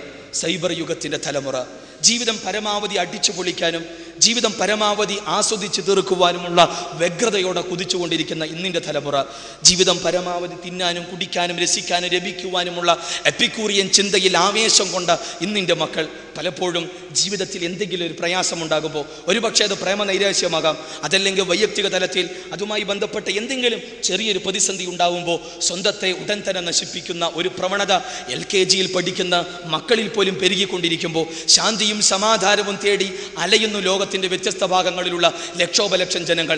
ശാസ്ത്ര സാങ്കേതിക രംഗത്തെ അധികായകന്മാർ എന്ന് അഹങ്കരിക്കുന്ന ആളുകൾ പോലും ശാന്തിയും സമാധാനവും തേടി ലോകത്തിൻ്റെ വ്യത്യസ്ത ഭാഗങ്ങളിലേക്ക് അലയുകയും ഒടുവിൽ ദൈവത്തിൻ്റെ സ്വന്തം നാട്ടിലേക്ക് പോലും ശാന്തിയും സമാധാനവും തേടി അലഞ്ഞിവിടെത്തുന്നു. ഇവിടെ എത്തുന്നതാകട്ടെ മനുഷ്യ ദൈവങ്ങളുടെ മുന്നിലും പലപ്പോഴും മദ്യത്തിൻ്റെയും ലഹരി വസ്തുക്കളുടെയും മുന്നിൽ സ്വന്തത്തെ സമർപ്പിക്കേണ്ട ഗതികേടുണ്ടാവുന്നു. ശാന്തിയും സമാധാനവും അന്വേഷിക്കുന്ന ഇന്നിൻ്റെ മക്കൾ പലപ്പോഴും എത്തിപ്പെടുന്നത് മനുഷ്യ ദൈവങ്ങളുടെ മുന്നിൽ, പലപ്പോഴും എത്തിപ്പെടുന്നത് ലഹരി വസ്തുക്കളുടെ മുന്നിൽ, പലപ്പോഴും എത്തിപ്പെടുന്നത് ആത്മഹത്യയുടെ മുന്നിൽ. നമ്മൾ മനസ്സിലാക്കേണ്ടതുണ്ട്, ആറ്റോമിക് ബോംബുകൾക്കും അതുമായി ബന്ധപ്പെട്ട ചിന്തകൾക്കും അതിൻ്റെ സൃഷ്ടിപ്പിനും വളർച്ചയ്ക്കും വികാസത്തിനു വേണ്ടി തങ്ങളുടെ ബുദ്ധിയും ആരോഗ്യവും കഴിവും ഉപയോഗിച്ച ആളുകൾ അവരുടെ ജീവിതത്തിൻ്റെ സായം സന്ധ്യയിൽ സമാധാനം ലഭിക്കാതെ ശാന്തി നഷ്ടപ്പെട്ടുകൊണ്ട് ചെയ്തു പോയ അബദ്ധത്തെക്കുറിച്ച് ഓർത്തുകൊണ്ട് അലമുറയിട്ട് തെരുവുകളിലൂടെ അലഞ്ഞു നടന്ന ചരിത്രമാണ് ലോകത്തിന് നമ്മോട് വിശദീകരിക്കുവാനുള്ളത്. ഈ അർത്ഥത്തിൽ വൈയക്തിക ജീവിതത്തിൽ മനസ്സിൽ ശാന്തിയും സമാധാനവും തകർന്നുകൊണ്ടിരിക്കുമ്പോൾ പലപ്പോഴും ഇന്നത്തെ യുവാക്കൾക്ക് ആവേശവും പലപ്പോഴും പ്രചോദനവുമാണ് ഹോളിവുഡ് താരങ്ങൾ. എന്നാൽ ഇന്ന് ഹോളിവുഡിലാണ് പലപ്പോഴും ഏറ്റവും കൂടുതൽ മാനസിക രോഗികൾ ഉണ്ടാകുന്നത്. മനഃശാസ്ത്രജ്ഞ വിദഗ്ധർ പലപ്പോഴും അധ്വാനിക്കുന്നതും അവർക്കിടയിലാണ്. മനസ്സിന് ശാന്തിയില്ല, കുറേ പണമുണ്ട്, കുറേ സൗകര്യമുണ്ട്, കുറേ പ്രശസ്തിയുണ്ട്, പക്ഷേ ശാന്തിയും സമാധാനവും ഇല്ലാത്ത മനസ്സുകൾ ഒടുവിൽ ആത്മഹത്യയിലേക്ക് കാലെടുത്തു വയ്ക്കുന്ന ദുരന്തം. അതുകൊണ്ട് തന്നെ ആത്മഹത്യയിലേക്ക് കാലെടുത്തു വയ്ക്കുന്ന ഇന്നിൻ്റെ തലമുറയെ, ലഹരി വസ്തുക്കളിലേക്കും മദ്യത്തിലേക്കും കാലെടുത്തു വയ്ക്കുന്ന ഇന്നിൻ്റെ തലമുറയെ, ജീവിതത്തിൻ്റെ ആത്യന്തികമായ ലക്ഷ്യമറിയാതെ അലമുറയിട്ട് അലഞ്ഞു തിരിയുന്ന ഇന്നിൻ്റെ തലമുറയെ അവരുടെ മനസ്സിന് ശാന്തി പ്രദാനം ചെയ്യാൻ, അവരുടെ മനസ്സിന് സമാധാനം പ്രദാനം ചെയ്യാൻ, അവരുടെ ജീവിതത്തിന് ഒരു ലക്ഷ്യമുണ്ട് എന്ന് വിശദീകരിച്ചു കൊടുക്കാൻ എന്തുണ്ട് പരിഹാരം? ലോകത്തോടായി വിശുദ്ധ ഖുർആനിന് പറയുവാനുള്ളത്, ഖുർആനിലെ 13-ാം അധ്യായം റഅദിന്റെ 28-ാമത്തെ വചനം, അല ബിദിക്രില്ലാഹി തത്മഇന്നുൽ ഖുലൂബ്. അറിയണം നിങ്ങൾ, ലോകമേ നിങ്ങൾ അറിയണം, സട്ടാവും സംരക്ഷകനുമായ പടച്ചതമ്പുരാനെ കുറിച്ചുള്ള സ്മരണ, അവനെക്കുറിച്ചുള്ള ഓർമ്മ, അവനെക്കുറിച്ചുള്ള ബോധം നിങ്ങളുടെ മനസ്സുകളിൽ ശക്തമാണോ, നിങ്ങളുടെ മനസ്സുകളിൽ ഭദ്രമാണോ, എങ്കിൽ മാത്രമേ നിങ്ങളുടെ മനസ്സുകൾക്ക് ശാന്തി ലഭിക്കുകയുള്ളൂ, നിങ്ങളുടെ മനസ്സുകൾക്ക് സ്വസ്ഥത ലഭിക്കുകയുള്ളൂ, നിങ്ങളുടെ മനസ്സുകളിൽ സമാധാനം പുനഃസ്ഥാപിക്കപ്പെടുകയുള്ളൂ എന്ന് ലോകത്തെ പഠിപ്പിക്കുന്നു വിശുദ്ധ ഖുർആൻ. അതുകൊണ്ട് തന്നെ എല്ലാ അർത്ഥത്തിലും നീതി നിലനിൽക്കുന്നിടത്ത് മാത്രമേ ശാന്തി നിലനിൽക്കുകയുള്ളൂ. അതുകൊണ്ട് തന്നെ മനുഷ്യൻ്റെ വൈയക്തികമായ തൃഷ്ണകളോടും വൈയക്തികമായ വൈകാരിക താല്പര്യങ്ങളോടും സൃഷ്ടിപരമായി നീതിപരമായി പ്രതികരിക്കണമെന്നതാണ് നീതിയുടെ ചേട്ടം. ഇസ്ലാമിനെ സംബന്ധിച്ചിടത്തോളം മനുഷ്യൻ്റെ വ്യക്തിയുടെ സ്വാഭാവികമായി ഉണ്ടാകുന്ന തൃഷ്ണകളോട്, അവൻ്റെ കേവല വൈകാരികതയോട് തീർത്തും മാനവികമായി സൃഷ്ടിപരമായി ഇസ്ലാം പ്രതികരിക്കുന്നു എന്നത് ഇസ്ലാമിൻ്റെ മാത്രം സവിശേഷതയാണ്. പലപ്പോഴും മനുഷ്യൻ്റെ തൃഷ്ണകളെയും വികാരങ്ങൾക്കുമെതിരെ പ്രതികൂലമായി പ്രതികരിക്കുകയാണ് പല മതങ്ങളും പല ഇസങ്ങളുമെങ്കിൽ മനുഷ്യനെ മനുഷ്യനായി കാണുകയും അവൻ്റെ മനസ്സിനെ തൊട്ടറിയുകയും അവൻ്റെ കേവല വിചാരങ്ങളെക്കുറിച്ച് കൃത്യമായി മനസ്സിലാക്കുകയും അവനെ വിമലീകരിക്കാൻ ഉതകുന്ന രീതിയിൽ തീർത്തും മാനവികമായ കൽപ്പനകളും നിർദ്ദേശങ്ങളും മുന്നോട്ടും വെച്ചുകൊണ്ട് അവനെ അവനാക്കുകയാണ് ഇസ്ലാം ചെയ്യുന്നത്. അതുകൊണ്ട് തന്നെ മനുഷ്യൻ്റെ സ്വാഭാവികമായ താല്പര്യമാണ് ഭക്ഷണം എന്നുള്ളത്. സ്വാഭാവികമായും എന്ത് കഴിക്കണം, എന്ത് കഴിക്കരുത്. വകുലു വസ്റബു വലാ തുസ്രിഫു, നിങ്ങൾ തിന്നുകയും കുടിക്കുകയും ചെയ്യുക, പക്ഷേ ധൂർത്തന്മാരാകരുത്, പരിധികൾ ലംഘിക്കരുത്. എന്ത് തിന്നണമെന്നും എന്ത് തിന്നരുത് എന്നും വിശുദ്ധ ഖുർആൻ ലോകത്തെ പഠിപ്പിക്കുന്നു. ഇസ്ലാം പ്രകൃതി മതമാണ്. അതുകൊണ്ട് തന്നെ പ്രകൃതിക്ക് വിരുദ്ധമായ ഒരു കൽപ്പനകളും നിർദ്ദേശങ്ങളും ഇസ്ലാം മുന്നോട്ട് വെക്കില്ല. ഇസ്ലാം അനുവദിച്ച ഭക്ഷണങ്ങളാകട്ടെ, ഇസ്ലാം അനുവദിക്കാതെ ഹറാമാക്കിയ ഭക്ഷണ വിഭവങ്ങളും പാനീയങ്ങളും എടുത്താലും മനുഷ്യൻ്റെ നന്മക്കും മനുഷ്യൻ്റെ നേട്ടത്തിനും ഉതകുന്ന രീതിയിൽ അവൻ്റെ ഏറ്റവും നല്ല രീതിയിലുള്ള അവൻ്റെ നന്മയ്ക്കു വേണ്ടിയുള്ള സാരോപദേശങ്ങൾ അവിടെ നമുക്ക് കാണാൻ കഴിയും. അതോടൊപ്പം തന്നെ ഏതൊരു മനുഷ്യനെ സംബന്ധിച്ചിടത്തോളം അവൻ്റെ ജൈവികമായ ആവശ്യമാണ് ലൈംഗികത എന്നുള്ളത്. അതിനെതിരെ ശക്തമായി അന്ധമായി പ്രതികരിക്കുകയല്ല ഇസ്ലാം ചെയ്യുന്നത്. മറിച്ച് ഏത് തോന്നിവാസവും ചെയ്യാൻ പൂർണ്ണമായും കയറൂരി വിടുന്ന ചിന്തയല്ല മറ്റു മതങ്ങളെപ്പോലെ മറ്റ് ഇസങ്ങളെപ്പോലെ ഇസ്ലാം ചെയ്യുന്നത്. മറിച്ച് ആ ജൈവികമായ ആവശ്യത്തെ ഇസ്ലാം വളരെ പ്രായോഗികമായി നോക്കിക്കാണുന്നു. വിഹിതമായ അനുവദിച്ച മാർഗത്തിലുള്ള വൈവാഹിക ബന്ധങ്ങൾ അനുവദിക്കുന്ന ഇസ്ലാം അവിഹിതമായ അതേപോലെ തന്നെ മ്ലേച്ഛമായ മോശമായ വ്യഭിചാരത്തെ നിഷിദ്ധമാക്കുകയും പ്രകൃതി വിരുദ്ധമായ ലൈംഗികതയ്ക്കെതിരെ കർക്കശമായ വളരെ ഗൗരവമായ നടപടിക്രമങ്ങൾ സ്വീകരിക്കുകയും ചെയ്യുന്നു. പലപ്പോഴും വിഹിതമായ അനുവദനീയമായ മാർഗത്തിൽ നിന്ന് മാറി അനനുവദനീയമായ മ്ലേച്ഛതയുടെ മാർഗത്തിലേക്ക് ലോകം കാലെടുത്ത് വെക്കുമ്പോൾ അതുവഴി ഉണ്ടാകുന്ന ദുരന്തങ്ങളും ദൂരവ്യാപകമായ ദൂഷ്യഫലങ്ങളും ഇന്നിൻ്റെ തലമുറ അനുഭവിക്കുകയും പലപ്പോഴും അതിന് വിധേയരായ ആളുകളുടെ മക്കൾ പോലും ഇന്ന് അത്തരം രോഗങ്ങൾ കൊണ്ട് വല്ലാതെ പ്രയാസപ്പെടുകയും ഘട്ടം ഘട്ടമായി ഇഞ്ചിഞ്ചായി കൊല്ലപ്പെടുകയും ചെയ്യുന്ന ഒരു ദുരന്തത്തിന് ലോകം സാക്ഷ്യം വഹിക്കുമ്പോൾ ഇസ്ലാമിൻ്റെ ആ രംഗത്തുള്ള സമീപനങ്ങൾ തീർത്തും മാനവികമാണ്, പ്രായോഗികമാണ് എന്നാണ് എനിക്ക് പറയുവാനുള്ളത്. അതോടൊപ്പം തന്നെ ഇസ്ലാമിനെ സംബന്ധിച്ചിടത്തോളം കുടുംബത്തിൽ ശാന്തി ഉണ്ടാവണമെങ്കിൽ അവിടെ നീതി പുനഃസ്ഥാപിക്കപ്പെടണം. പലപ്പോഴും സ്ത്രീയുടെ അസ്തിത്വത്തെ ചോദ്യം ചെയ്യുന്ന കാലം, പെണ്ണിന് ഹൃദയമുണ്ടോ എന്ന് ചോദിച്ചിരുന്ന കാലം, പെണ്ണിന് മനസ്സുണ്ടോ എന്ന് ചോദിച്ചിരുന്ന കാലം, പെണ്ണിൻ്റെ ബാധ്യതയെക്കുറിച്ച് മാത്രം ഘോരം ശബ്ദിക്കുകയും എന്നാൽ പെണ്ണിൻ്റെ അവകാശങ്ങളെക്കുറിച്ച് ഒരക്ഷരം പോലും ലോകത്തോട് വിശദീകരിക്കുകയും ചെയ്യാത്ത ലോകത്തിൻ്റെ വ്യത്യസ്ത ഭാഗങ്ങളിൽ ജന്മം കൊണ്ട നിരവധി മതങ്ങളും ഇസങ്ങളും ഭൗതിക ദർശനങ്ങളും സ്ത്രീയിലെ സൗന്ദര്യത്തെ പരമാവധി ചൂഷണം ചെയ്യുകയും അവളുടെ സൗന്ദര്യത്തെ പരമാവധി ചൂഷണം ചെയ്തുകൊണ്ട് ഒടുവിൽ സൗന്ദര്യത്തിൽ ചുളിവുകൾ ബാധിച്ചാൽ ചവറ്റുകൊട്ടയിലേക്ക് വലിച്ചെറിഞ്ഞുകൊണ്ട് അവളെ ചവിട്ടിമതിക്കുകയും ചെയ്യുന്ന ക്യാപിറ്റലിസം, സ്ത്രീയിലെ അമ്മയെ തിരിച്ചറിയാൻ ക്യാപിറ്റലിസത്തിന് കഴിയാതെ വന്നപ്പോൾ പെണ്ണിലെ പേശീബലത്തെ മാത്രം നോക്കിക്കണ്ട് സ്ത്രീയുടെ അസ്തിത്വം പോലും തിരിച്ചറിയാൻ കഴിയാതെ പരാജയത്തിൻ്റെ കൈപ്പുനീര് അനുഭവിക്കുന്നു എങ്കിൽ കമ്മ്യൂണിസം ഇവിടെ നമ്മൾ മനസ്സിലാക്കണം. സ്ത്രീയെ പലപ്പോഴും സ്ത്രീവർഗത്തിൻ്റെ വർഗശത്രുവായി പുരുഷൻ അവരോധിക്കുകയും ഒടുവിൽ സ്ത്രീകളുടെ തന്നെ റോൾ മോഡലായി പുരുഷനെ നോക്കിക്കാണുകയും ചെയ്യുന്ന ഫെമിനിസം സ്ത്രീകൾക്ക് എന്തിനാണ് സ്ഥലങ്ങൾ എന്ന് പറയുന്ന തരം താഴ്ന്ന ചിന്തയിലേക്ക് ആപതിച്ചു കൊണ്ടിരിക്കുമ്പോൾ ഇവിടെ സ്ത്രീകൾക്ക് നൽകുന്ന അവകാശങ്ങളെക്കുറിച്ച് ലോകത്തെ പഠിപ്പിക്കുന്നത് ഇസ്ലാമാണ്. വലഹുന്ന മിസ്ലുൽ ലദി അലൈഹിന്ന ബിൽ മഅറൂഫ്, സ്ത്രീകൾക്ക് ബാധ്യതകൾ ഉള്ളതുപോലെ തന്നെ അവൾക്ക് അവകാശങ്ങളുമുണ്ട്. അവൾക്ക് ലഭിക്കേണ്ട അവകാശങ്ങൾ എന്തൊക്കെയാണെന്ന് എണ്ണി ലോകത്തോട് പ്രഖ്യാപിക്കുകയും പഠിപ്പിക്കുകയും അത് പ്രായോഗിക തലത്തിൽ കൊണ്ടുവരികയും ചെയ്ത ഒരേ ഒരു ജീവിത ദർശനം ശാന്തിയുടെയും സമാധാനത്തിൻ്റെയും ആദർശ പ്രസ്ഥാനമായി ഇസ്ലാമാണ്. ഖുർആൻ 2-ാം അധ്യായം ബഖറയിലെ 228-ാമത്തെ വചനം ഇവിടെ ശ്രദ്ധേയമാകുകയാണ് വിശുദ്ധ ഖുർആൻ. അതോടൊപ്പം തന്നെ സമൂഹത്തിൽ ശാന്തി പുനഃസ്ഥാപിക്കപ്പെടണമെങ്കിൽ അവിടെ നീതി ഉണ്ടാവണം. എല്ലാ അർത്ഥത്തിലും വർഗീയതയും വിദ്വേഷവും പ്രതികാരവാഞ്ചയും മനുഷ്യ മനസ്സുകളെ പിടിച്ചു കുലുക്കുമ്പോൾ സ്വാർത്ഥതയുടെ അഗാധ തലങ്ങളിലേക്ക് ആപതിച്ചുകൊണ്ട് മനുഷ്യർ കാട്ടിക്കൂട്ടുന്ന തിന്മകൾക്കും അതിക്രമങ്ങൾക്കും ലോകം സാക്ഷ്യം വഹിച്ചുകൊണ്ടിരിക്കുന്ന സമയത്ത് നിസ്വാർത്ഥതയുടെ തലങ്ങളിലേക്ക് മനുഷ്യ മനസ്സുകളെ വിമലീകരിക്കുവാനും ആ മനസ്സിൽ സ്നേഹത്തിൻ്റെ കാരുണ്യത്തിൻ്റെ സ്പർശമുണ്ടാക്കുവാനും മാത്രമല്ല സമൂഹത്തിൽ ശാന്തിയും സമാധാനവും പുനഃസ്ഥാപിക്കുവാനുമുള്ള കൃത്യമായ നിർദ്ദേശങ്ങൾ ഇസ്ലാം മുന്നോട്ട് വയ്ക്കുന്നു. ഖുർആൻ 5-ാം അധ്യായം മാഇദയിലെ 8-ാമത്തെ വചനം, യാ അയ്യുഹല്ലദീന ആമനൂ കൂനൂ ഖവ്വാമീന ലില്ലാഹി ശുഹദാഅ ബിൽ ഖിസ്ത് വലാ യജ്രിമന്നകും ശനആന ഖൗമിൻ അലാ അല്ലാ തഅദിലു യഅദിലു ഹുവ അഖറബു ലിത്തഖ്വ. വിശുദ്ധ ഖുർആനിലെ 5-ാം അധ്യായം മാഇദയിലെ 8-ാമത്തെ വചനം, സത്യവിശ്വാസികളെ നിങ്ങൾ അല്ലാഹുവിന് വേണ്ടി നീതിക്ക് സാക്ഷ്യം വഹിക്കുന്നവരായി തീരുക. എല്ലാ അർത്ഥത്തിലും അല്ലാഹുവിന് വേണ്ടി നിലകൊള്ളണം. സത്യത്തിൻ്റെ നീതിയുടെ ധർമ്മത്തിൻ്റെ ഭാഗത്ത് അടിയുറച്ച് നിൽക്കണം. നിങ്ങൾ ഒരു ജനവിഭാഗത്തോട് നിങ്ങൾക്ക് എന്തെങ്കിലും വിദ്വേഷമോ പകയോ ഉണ്ടെങ്കിൽ പോലും ഒരിക്കലും അനീതി നൽകാൻ, അനീതി ചെയ്യാൻ അതൊന്നും തന്നെ നിങ്ങൾക്ക് പ്രചോദനമാകരുത്, കാരണമായി തീരരുത്. ജാതിയുടെയോ വർഗത്തിൻ്റെയോ വർണ്ണത്തിൻ്റെയോ ഭാഷയുടെയോ പേരിലുള്ള വിഭാഗീയതയോ ആ രീതിയിലുള്ള പ്രതികാര ചിന്തകളോ വിദ്വേഷ ചിന്തകളോ ഒരിക്കലും അനീതി പ്രവർത്തിക്കാൻ നിങ്ങൾക്ക് കാരണമായി തീരരുത് എന്ന് ലോകത്തോട് വളരെ ഗൗരവമായി പഠിപ്പിക്കുന്ന വിശുദ്ധ ഖുർആൻ. പലപ്പോഴും ഇന്ന് അവകാശ ധ്വംസനങ്ങളും നീതി നിഷേധവും ലോകത്തിന് സജീവമായി നടന്നുകൊണ്ടിരിക്കുമ്പോൾ, നീതി നിഷേധിക്കപ്പെടുമ്പോൾ, അവകാശ ദംശനങ്ങൾ ഉണ്ടാകുമ്പോൾ, നിരപരാധികളുടെ നെഞ്ചത്ത് സാമ്രാജ്യത്വം അധിനിവേശങ്ങൾ നടത്തുന്ന സമയത്ത് പലപ്പോഴും നീതി തകർക്കപ്പെടുന്നു. അവകാശങ്ങൾ നഷ്ടപ്പെട്ടുകൊണ്ടിരിക്കുന്ന സമയത്ത് സമൂഹത്തിൽ ശാന്തിയും സമാധാനവും ഉണ്ടാവണമെങ്കിൽ നീതി പുനഃസ്ഥാപിച്ചേ തീരൂ. അതുകൊണ്ട് തന്നെ വിശുദ്ധ ഖുർആനിൻ്റെ ആ സമീപനങ്ങൾ തീർത്തും മാനവികമാണ്. നീതിയുടെ ഭാഗത്ത് അടിയുറച്ച് നിൽക്കാൻ ലോകത്തെ പഠിപ്പിക്കുന്ന ഇസ്ലാം. അതാരാകട്ടെ സ്വന്തം ഉറ്റവരും ഉടയവരുമാണ് ഒരു ഭാഗത്തെങ്കിൽ അവരുടെ ഭാഗത്ത് അനീതിയാണെങ്കിൽ അത് പരിഗണിക്കരുത് എന്നും, സ്വന്തം മകളാണ് മോഷ്ടിച്ചത് എങ്കിൽ അവരുടെ കൈ ഞാൻ ഛേദിക്കുക തന്നെ ചെയ്യുമെന്ന് പ്രഖ്യാപിച്ച നീതിമാനായ മുഹമ്മദ് മുസ്തഫ സല്ലല്ലാഹു അലൈഹി വസല്ലമയുടെ ചരിത്രമാണ് നീതിയുടെ മതമായ ശാന്തിയുടെ മതമായ ഇസ്ലാമിനെ വിശദീകരിക്കുവാനുള്ളത്. അതുകൊണ്ട് തന്നെ ഇസ്ലാമിനെ നമ്മൾ അറിയേണ്ടതുണ്ട്. ശാന്തിയും സമാധാനവും സമൂഹത്തിൽ പുനഃസ്ഥാപിക്കപ്പെടുന്നതിൻ്റെ ഭാഗമായി വിശ്വാസ സ്വാതന്ത്ര്യത്തിനും മതസ്വാതന്ത്ര്യത്തിനും വേണ്ടി ഒരുപക്ഷെ യുദ്ധം അനിവാര്യമായി തീരും. ആ അനിവാര്യമായ സാഹചര്യത്തിൽ യുദ്ധം അനിവാര്യമാകുന്നുവെങ്കിൽ ഇസ്ലാം അത് അനുവദിക്കുന്നുണ്ട്. പലപ്പോഴും യുദ്ധത്തെക്കുറിച്ച് ഇസ്ലാം പറയുന്നു എന്നുള്ള കാരണത്താൽ, യുദ്ധത്തെക്കുറിച്ച് വിശുദ്ധ ഖുർആൻ വിശദീകരിക്കുന്നു എന്നുള്ള കാരണത്താൽ ഇസ്ലാം തീവ്രവാദത്തിൻ്റെ, ഇസ്ലാം ഭീകരതയുടെ, ഇസ്ലാം യുദ്ധത്തിൻ്റെ മതമായി കൊണ്ട് പലരും നോക്കിക്കാണുമ്പോൾ യുദ്ധത്തെക്കുറിച്ച് പറയാത്ത, ആയുധമേന്താൻ പറയാത്ത ഏത് മതദാർശനിക പ്രമാണമാണ് ലോകത്തുള്ളത്? നമുക്കറിയാം മഹാഭാരതം, ഗീതയുമായി ബന്ധപ്പെട്ട പരാമർശങ്ങൾ നമുക്കറിയാമല്ലോ. മഹാഭാരതത്തിലെ ഭീഷ്മപർവത്തിലെ കേവലം ഒരു കൊച്ചുഭാഗം മാത്രമാണ് ഭഗവത്ഗീത. കുരുക്ഷേത്ര മൈതാനിയാണ്. അവിടെ വെച്ചാണ് ഗീതയിലെ സാരോപദേശങ്ങൾ പാർത്ഥന് കൃഷ്ണൻ പകർന്നു നൽകുന്നത്. ഒറ്റവരും ഉടയവരും നിൽക്കുമ്പോൾ അവർക്കെതിരെ യുദ്ധം ചെയ്യാൻ കഴിയാതെ കയ്യും കെട്ടി തലതാത്തി നിൽക്കുന്ന നമ്രശരസ്കനായി നിൽക്കുന്ന പാർത്ഥനോട് കൃഷ്ണന് പറയുവാനുള്ളത് ഹതോവ പ്രാപ്സസി സ്വർഗം ജിത്തോവ ബോക്ഷസേ മഹീം തത്മാതുത്തിഷ്ഠ കൗന്ദേയ യുദ്ധായ കൃതനിശ്ചയ. അല്ലയോ കുന്തിപുത്ര കൗന്ദേയ, നീ ക്ഷത്രിയനാണ്. നിന്റെ ധർമ്മം അധർമ്മത്തിനെതിരെ യുദ്ധം ചെയ്യലാണ്. ഈ ധർമ്മയുദ്ധത്തിൽ നീ എങ്ങാനും കൊല്ലപ്പെട്ടാൽ ഹതോവ പ്രാപ്സസി സ്വർഗം, നിനക്ക് സ്വർഗം നേടാം. ജിത്തോവ ബോക്ഷസേ മഹീം, വിജയിച്ചാൽ നിനക്ക് ഇന്ദ്രപ്രസ്ഥമുണ്ട്.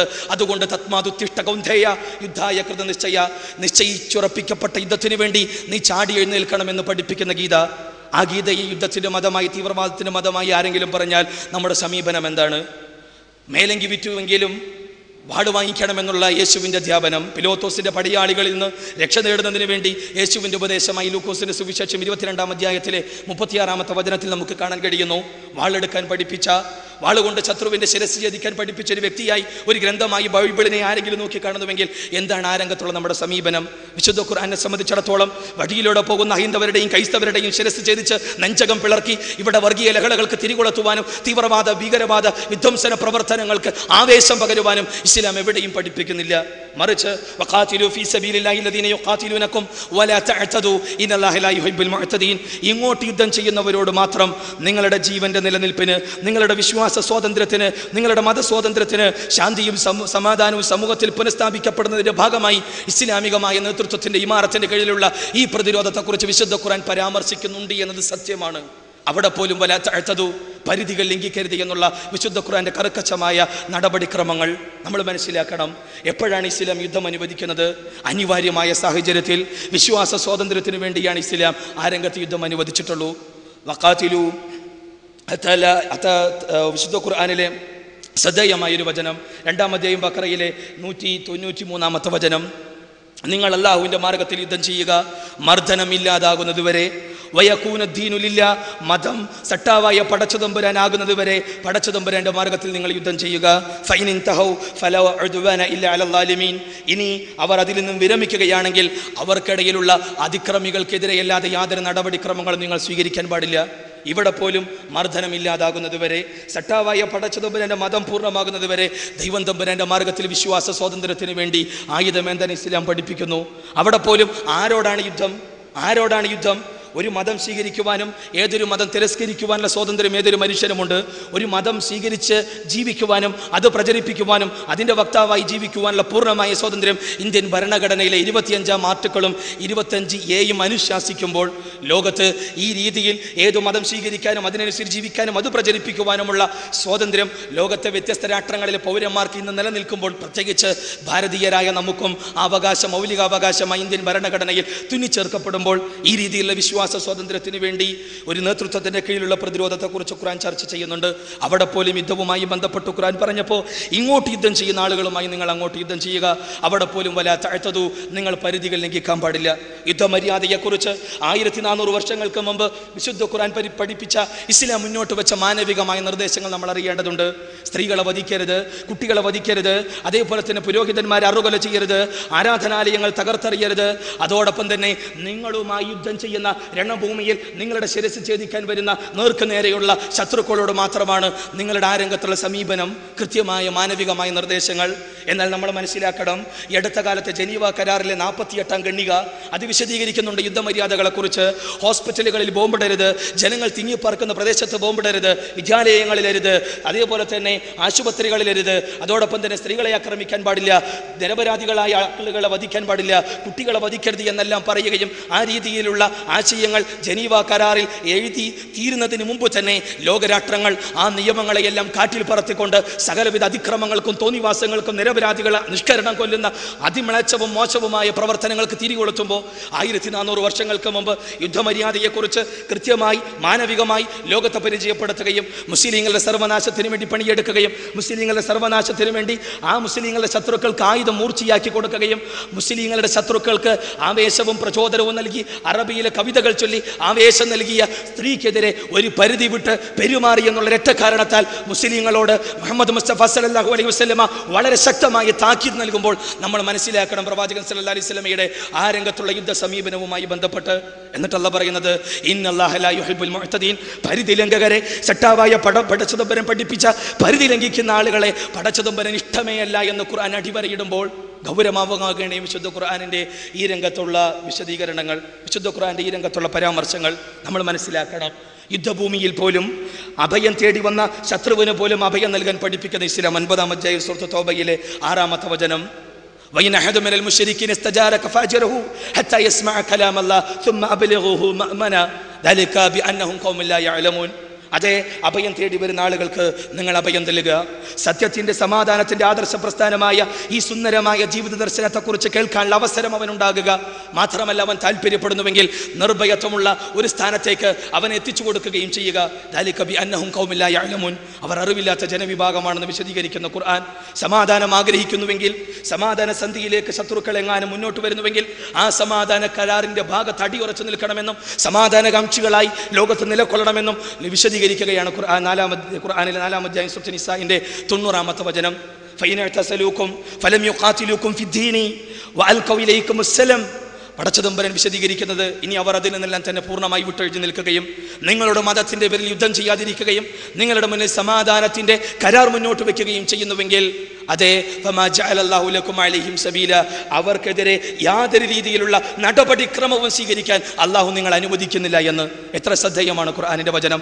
സമാധാന കരാറുകൾ മുന്നോട്ട് വച്ചാൽ അതിൻ്റെ ഭാഗത്ത് അടിയുറച്ചു നിൽക്കാൻ പഠിപ്പിക്കുന്ന ഇസ്ലാം, ആ കരാറിനെ പൂർണ്ണമാക്കാൻ പരമാവധി പരിശ്രമിക്കണമെന്ന് പഠിപ്പിക്കുന്ന ഇസ്ലാം, അതെങ്ങനെയാണ് തീവ്രവാദമാകുക? അതെങ്ങനെയാണ് യുദ്ധത്തിൻ്റെ മതമാകുക? അതുകൊണ്ട് തന്നെ ഇസ്ലാമിക ചരിത്രത്തിൽ ശ്രദ്ധേയമാവുകയാണ് ഹുദൈബിയ സന്ധി. ഹിജ്റ 6-ാം വർഷത്തിൽ കേവലം 2000-ഓ 3000-ഓ മാത്രം ഒതുങ്ങി നിന്ന മുസ്ലിങ്ങൾ ഹിജ്റ 8 വരെയുള്ള 2 വർഷം സമാധാനാന്തരീക്ഷം, യുദ്ധങ്ങളില്ലാത്ത, പരസ്പരം ഏറ്റുമുട്ടലുകളില്ലാത്ത, മതപ്രബോധനം നടത്താനുള്ള സുന്ദരമായ സാഹചര്യങ്ങളും ചുറ്റുപാടുകളും ഇസ്ലാമിക ദഅ്വ പ്രവർത്തനങ്ങൾ ശക്തിപ്പെടുന്നു. ലോകത്തിൻ്റെ അറേബ്യയുടെ പല ഭാഗങ്ങളിലേക്കും സത്യത്തിൻ്റെ സമാധാനത്തിൻ്റെ ദൂതുമായി പ്രവാചകന്റെ അനുയായികൾ കടന്നു ചെല്ലുന്നു. ഒടുവിൽ ഹിജ്റ 8-ാം വർഷം മക്ക വിജയവേളയിൽ 10,000-ലധികം വരുന്ന സഹാബിവര്യന്മാരെ അഭിസംബോധന ചെയ്യേണ്ടി വരുന്നു മുഹമ്മദ് മുസ്തഫ സല്ലല്ലാഹു അലൈഹി വസല്ലമക്ക്. മാത്രമല്ല ഹജ്ജത്തുൽ വിദായിൽ ലക്ഷോപലക്ഷം ജനങ്ങളെ അനുയായികൾ അഭിസംബോധന ചെയ്തുകൊണ്ടാണ് റസൂൽ കരീം സല്ലല്ലാഹു അലൈഹി വസല്ലമ തൻ്റെ തൻ്റെ അവസാനത്തെ പ്രഭാഷണം നടത്തുന്നു എന്ന് നമ്മൾ മനസ്സിലാക്കേണ്ടതുണ്ട്. ഇസ്ലാമിക ചരിത്രത്തിലെ ഒരു നാഴികക്കല്ലാകുകയാണ് ഹുദൈബിയ സന്ധി. ആ ഹുദൈബിയ സന്ധിയുമായി ബന്ധപ്പെട്ട കരാറുകൾ കേട്ട മുസ്ലിങ്ങളിൽപ്പെട്ട പ്രവാചകന്റെ അനുയായികൾ പറഞ്ഞത്, ഇത് പരാജയത്തിൻ്റെ കരാറല്ലേ, ഇത് തോൽവിയുടെ കരാറല്ലേ, ഇത് അഭിമാനക്ഷതമുണ്ടാക്കുന്ന കരാറല്ലേ? ഇല്ല, എല്ലാ രീതിയിലും ആ കരാറ് പാലിക്കാൻ വിധിക്കപ്പെട്ട പ്രവാചകൻ സല്ലല്ലാഹു അലൈഹി വസല്ലമ, ആ കരാറിനോട് നീതി പുലർത്തുന്ന പ്രവാചകൻ സല്ലല്ലാഹു അലൈഹി വസല്ലമ, ആ കരാറ് ഇസ്ലാമിക ലോകത്തുണ്ടാക്കിയ ആദർശ വിപ്ലവം ഒരിക്കലും മുസ്ലിങ്ങൾക്ക് തള്ളിവെക്കാനാവില്ല. അതുകൊണ്ട് തന്നെ ഇസ്ലാം ശാന്തിയുടെ, നീതിയുടെ, സമർപ്പണത്തിന്റെ ആദർശ പ്രസ്ഥാനമാണ്. അത് കാരുണ്യത്തിന്റെ മതമാണ്. സട്ടാവായിയുടെ തമ്പുരാൻ വിശദീകരിച്ച ആദർശ പ്രസ്ഥാനമാണ്. ഒരിക്കലും ഇസ്ലാം നിർബന്ധ മതപരിവർത്തനത്തിന് പ്രചോദനം നൽകിയിട്ടില്ല. ലാ ഇക്റാഹ ഫിദ്ദീൻ ഖദ് തബയ്യന റുശ്ദു മിനൽ ഗയ്യ് എന്ന് പഠിപ്പിക്കുന്ന വിശുദ്ധ ഖുർആൻ മതത്തിൽ ബലപ്രയോഗമില്ല. മതത്തിൽ ബലപ്രയോഗമില്ല. ആർക്കും ഏതു മാർഗവും സ്വീകരിക്കുവാനുള്ള പൂർണ്ണമായ സ്വാതന്ത്ര്യമുണ്ട്. എല്ലാ അർത്ഥത്തിലും തെളിഞ്ഞു കിടക്കുകയാണ് സത്യത്തിന്റെയും അസത്യത്തിന്റെയും മാർഗങ്ങൾ. സ്വീകരിക്കാം. വഖുലിൽ ഹഖ്ഖു മിർ റബ്ബിക്കും, ഇതാ സട്ടാവായ പടച്ചുതമ്പരങ്ങളുള്ള മാർഗം, സത്യം ഇതാണത്. നിങ്ങൾക്ക് ഇഷ്ടമുണ്ടെങ്കിൽ ഇത് സ്വീകരിക്കാം, ഇഷ്ടം തിരസ്കരിക്കാനാണെങ്കിൽ തള്ളിക്കളയാമെന്ന് പഠിപ്പിക്കുന്നു ഖുർആൻ 18-ാം അധ്യായം സൂറത്ത് കഹ്ഫിന്റെ 29-ാമത്തെ വചനത്തിലൂടെ. മുഗൾ ചക്രവർത്തിമാരുടെ ചരിത്രം പരിശോധിച്ച് നോക്കുമ്പോൾ ഇസ്ലാമിക ലോകത്ത് ഭാരത ചരിത്രത്തിൽ ഒരിക്കലും എവിടെയും നിർബന്ധ മതപരിവർത്തനം നടന്നിട്ടില്ല. ഇസ്ലാം വാളുകൊണ്ട് പ്രചരിപ്പിക്കപ്പെട്ടതല്ല. പലപ്പോഴും ഇസ്ലാമിനെ വിമർശിക്കുന്ന ആളുകൾ അവരറിഞ്ഞോ അറിയാതെയോ ഈ മുഗൾ ചക്രവർത്തിമാരുടെ ചരിത്ര കാലഘട്ടത്തെക്കുറിച്ച് വിശദീകരിച്ചപ്പോൾ മലയാള സാഹിത്യത്തിൽ നിരവധി സംഭാവനകൾ നൽകിയ വ്യക്തികൾ പോലും അദ്ദേഹത്തിന്റെ ഗ്രന്ഥത്തിൽ എഴുതി വിട്ടു, അന്നത്തെ കാലത്ത് ശക്തമായ നിർബന്ധ മതപരിവർത്തനം നടന്നിരുന്നുവെങ്കിൽ മുസ്ലിം ജനസംഖ്യ ഇതിനേക്കാൾ ഇരട്ടിയാകുമായിരുന്നു. ആയില്ല. എന്തിനേറെ ഇന്തോനേഷ്യൻ ചരിത്രത്തിൽ ലോകത്തെ ഏറ്റവും കൂടുതൽ മുസ്ലിങ്ങൾ അവിടെ നിലകൊള്ളുമ്പോൾ മനസ്സിലാക്കണം, ഇന്തോനേഷ്യൻ ചരിത്രത്തിൽ എവിടെയെങ്കിലും ഇതുപോലുള്ള ഒരു സായുധ പടയോട്ടം നടന്നതായി കാണാൻ കഴിയുമോ? എന്തിനേറെ കേരളത്തിൽ പലപ്പോഴും കച്ചവടക്കാരായി കടന്നുവന്ന, മതപ്രബോധകരായി കടന്നുവന്ന, കേരള മണ്ണിലേക്ക് കാലുകുത്തിയ മുൻഗാമികളുടെ നേർക്കുനേരെയുള്ള അവരുടെ സ്വഭാവവൈശിഷ്ട്യവും അവരുടെ ആദർശ മഹത്വവും കണ്ട് ഇസ്ലാമിനെ സ്വന്തം ആശയമായി ആദർശമായി സ്വീകരിച്ചവരാണ് ഈ മണ്ണിന്റെ മക്കൾ. തൊട്ടുകൂടായ്മയുടെയും തീണ്ടിക്കൂടായ്മയുടെയും ഈറ്റില്യമായ ഈ മണ്ണിൽ മനുഷ്യനായി കാണുന്ന, മനുഷ്യ മനസ്സുകളെ കോർത്തിണക്കുന്ന ഒരു മാതാവിന്റെ പിതാവായി ഇവിടെയുള്ള ഹരിജന ഗിരിജന വിഭാഗത്തെയും സവർണനെയും അവർണനെയും സ്ത്രീയെയും പുരുഷനെയും നോക്കി കണ്ട ആ സുന്ദരമായ സഹോദരത്തിന്റെ ആദർശത്തെ നെഞ്ചോട് ചേർത്ത് പിടിക്കാൻ ഈ മണ്ണിന്റെ മക്കൾക്ക് കഴിഞ്ഞുവെങ്കിൽ ഇസ്ലാമിനെ സംബന്ധിച്ചിടത്തോളം അത് വാളുകൊണ്ട് പ്രചരിപ്പിക്കപ്പെട്ടതില്ല. മറിച്ച് അത് വിശുദ്ധ ഖുർആൻ, ആ വിശുദ്ധ ഖുർആന്റെ സുന്ദരമായ ആശയത്തിലൂടെ പ്രചരിപ്പിക്കപ്പെട്ടത്. സർ എർദർ കീത്ത് പോലും അദ്ദേഹം ചരിത്രത്തെക്കുറിച്ച് വിശദീകരിച്ചുകൊണ്ട് പറയുന്നത്, ഈജിപ്ഷ്യൻ ചരിത്രത്തിൽ വിശുദ്ധ ഖുർആനുമായി മുസ്ലിങ്ങൾ ഈ സത്യമത പ്രബോധനവുമായി കടന്നു ചെന്നപ്പോൾ ഈജിപ്തുകാർ സ്വന്തം ഭാഷയായ മാതൃഭാഷയെപ്പോലും തള്ളിക്കളഞ്ഞുകൊണ്ട് വിശുദ്ധ ഖുർആനിന്റെ ഭാഷയെ, അറബി ഭാഷയെ മാതൃഭാഷയായി സ്വീകരിച്ചു എന്ന ആ ചരിത്രകാരൻ പോലും അദ്ദേഹത്തിന്റെ നേർക്കുനേരെയുള്ള പഠനത്തിലൂടെ വിശദീകരിക്കുമ്പോൾ നമ്മൾ മനസ്സിലാക്കണം, ഇസ്ലാമിക ചരിത്രത്തിൽ ഒരിക്കലും നിർബന്ധ മതപരിവർത്തനം നടന്നിട്ടില്ല. എല്ലാ അർത്ഥത്തിലും വിശുദ്ധ ഖുർആൻ പറയുന്നത് വജാഹിദുഹും ബിഹി ജിഹാദൻ കബീറ, വിശുദ്ധ ഖുർആൻ കൊണ്ടുള്ള ജിഹാദ്, വിശുദ്ധ ഖുർആൻ ഉയർത്തിപ്പിടിച്ചുകൊണ്ടുള്ള ആദർശ പ്രബോധനമാണ്. എല്ലാ അർത്ഥത്തിലും ഈ ലോകത്തെ ശാന്തിയും സമാധാനവും ഉണ്ടാവണമെങ്കിൽ, ഇവിടെ നീതി നിലനിൽക്കണമെങ്കിൽ നാടയുടെ ലോകത്തും നീതി ഉണ്ടാവേണ്ടതുണ്ട്. അവിടെയും നമുക്ക് ശാന്തിയും സമാധാനവും ഉണ്ടാകേണ്ടതുണ്ട്. അവിടെ ശാശ്വത രക്ഷ നമുക്ക് ലഭിക്കേണ്ടതുണ്ട്, മോക്ഷം ലഭിക്കേണ്ടതുണ്ട്. ഇവിടെ മനുഷ്യന്റെ കർമ്മങ്ങൾക്ക് പൂർണ്ണമായ രക്ഷയും ശിക്ഷയും ലഭിക്കുന്നുണ്ടോ? നീതിപൂർവമായ ശിക്ഷാ നടപടികൾക്ക് വിധേയമാകുന്നുണ്ടോ കൊലയാളികളും കുറ്റവാളികളും? അതേപോലെ തന്നെ ലോകം കണ്ട അതിക്രമകാരികളും? നൂറുകണക്കിന് ലക്ഷക്കണക്കിന് ആളുകളെ കൊന്നടുക്കി അവരുടെ നെഞ്ചത്ത് സംഹാരതാണ്ഡവമാടിയ ലോകം കണ്ട ഭീകരവാദികളായ ചില ആളുകൾ, അവർ ചെയ്ത കുറ്റകൃത്യങ്ങൾക്ക് പൂർണ്ണമായ ശിക്ഷ നൽകാൻ ഏതെങ്കിലും നിയമവ്യവസ്ഥയ്ക്കോ നീതിപീഠത്തിനോ നിയമസംഹിതകൾക്ക് കഴിഞ്ഞിട്ടുണ്ടോ? ഇംഗ്ലണ്ടിലെ ഹെറോൾഡ് ഷിപ്മാൻ എന്ന വ്യക്തി 25 വർഷത്തിനിടയിൽ 250 ആളുകളെ ഉഗ്രവിഷം ശരീരത്തിൽ കുത്തിക്കയറ്റിക്കൊണ്ട് അതിക്രൂരമായി കൊന്നു. ഡോക്ടറാണ് അദ്ദേഹം. വർഷങ്ങൾ കഴിഞ്ഞിട്ടാണ് നിയമപാലകർ അദ്ദേഹത്തെ പിടിച്ചത്. യാതൊരു സംശയവും ഉണ്ടായിരുന്നില്ല. ഉന്നതമായ നല്ല സ്വഭാവത്തിനുടമ. ഒടുവിൽ ജീവപര്യന്തത്തിന് വിധിക്കുന്നു ലണ്ടനിലെ കോടതി. 250 ആളുകളെ കൊല്ലുകയും അത്രയും ആളുകളെ കുടുംബത്തിന് അനാഥരാക്കുകയും അത്രയും കുടുംബത്തിലെ പിഞ്ചോമന മക്കളെ സ്വന്തം പിതാവിനെ നഷ്ടപ്പെടുത്തുന്നവനാക്കുകയും അത്രയും കുടുംബത്തിലെ വിധവകൾ ഉണ്ടാക്കുകയും അത്രയും കുടുംബത്തിലെ നാഥനെ തകർക്കുകയും ചെയ്ത വ്യക്തിക്ക് തത്തുല്യമായ ശിക്ഷ ലഭിച്ചുവോ? എവിടെ? ലഭിക്കുന്നില്ല. അതുകൊണ്ട് തന്നെ മനുഷ്യന്റെ മനസ്സാഗ്രഹിക്കുന്നു, ഇന്നല്ലെങ്കിൽ നാളെ അത് കിട്ടണമെന്നത്. അത് നീതിയുടെ തേട്ടമാണ്, മനുഷ്യ മനസ്സിന്റെ ആഗ്രഹമാണ്. അതെ, അതുകൊണ്ട് തന്നെ നാളെയുടെ ലോകത്തെക്കുറിച്ച് ഖുർആൻ പറഞ്ഞു, കുല്ലു നഫ്സിൻ ദാഇഖത്തുൽ മൗത്ത്, ഞാനും നിങ്ങളും മരിക്കും, ഞാനും നിങ്ങളും മരിക്കുക തന്നെ ചെയ്യും. വഇന്നമാ തുവഫൗന ഉജൂറക്കും യൗമൽ ഖിയാമ, നാളെ ഉയർത്തെഴുന്നേൽപ്പിന്റെ നാളിലാണ് മനുഷ്യർ ചെയ്ത കർമ്മങ്ങൾക്കുള്ള പൂർണ്ണമായ പ്രതിഫലം നൽകപ്പെടുക. അന്നേ ദിവസം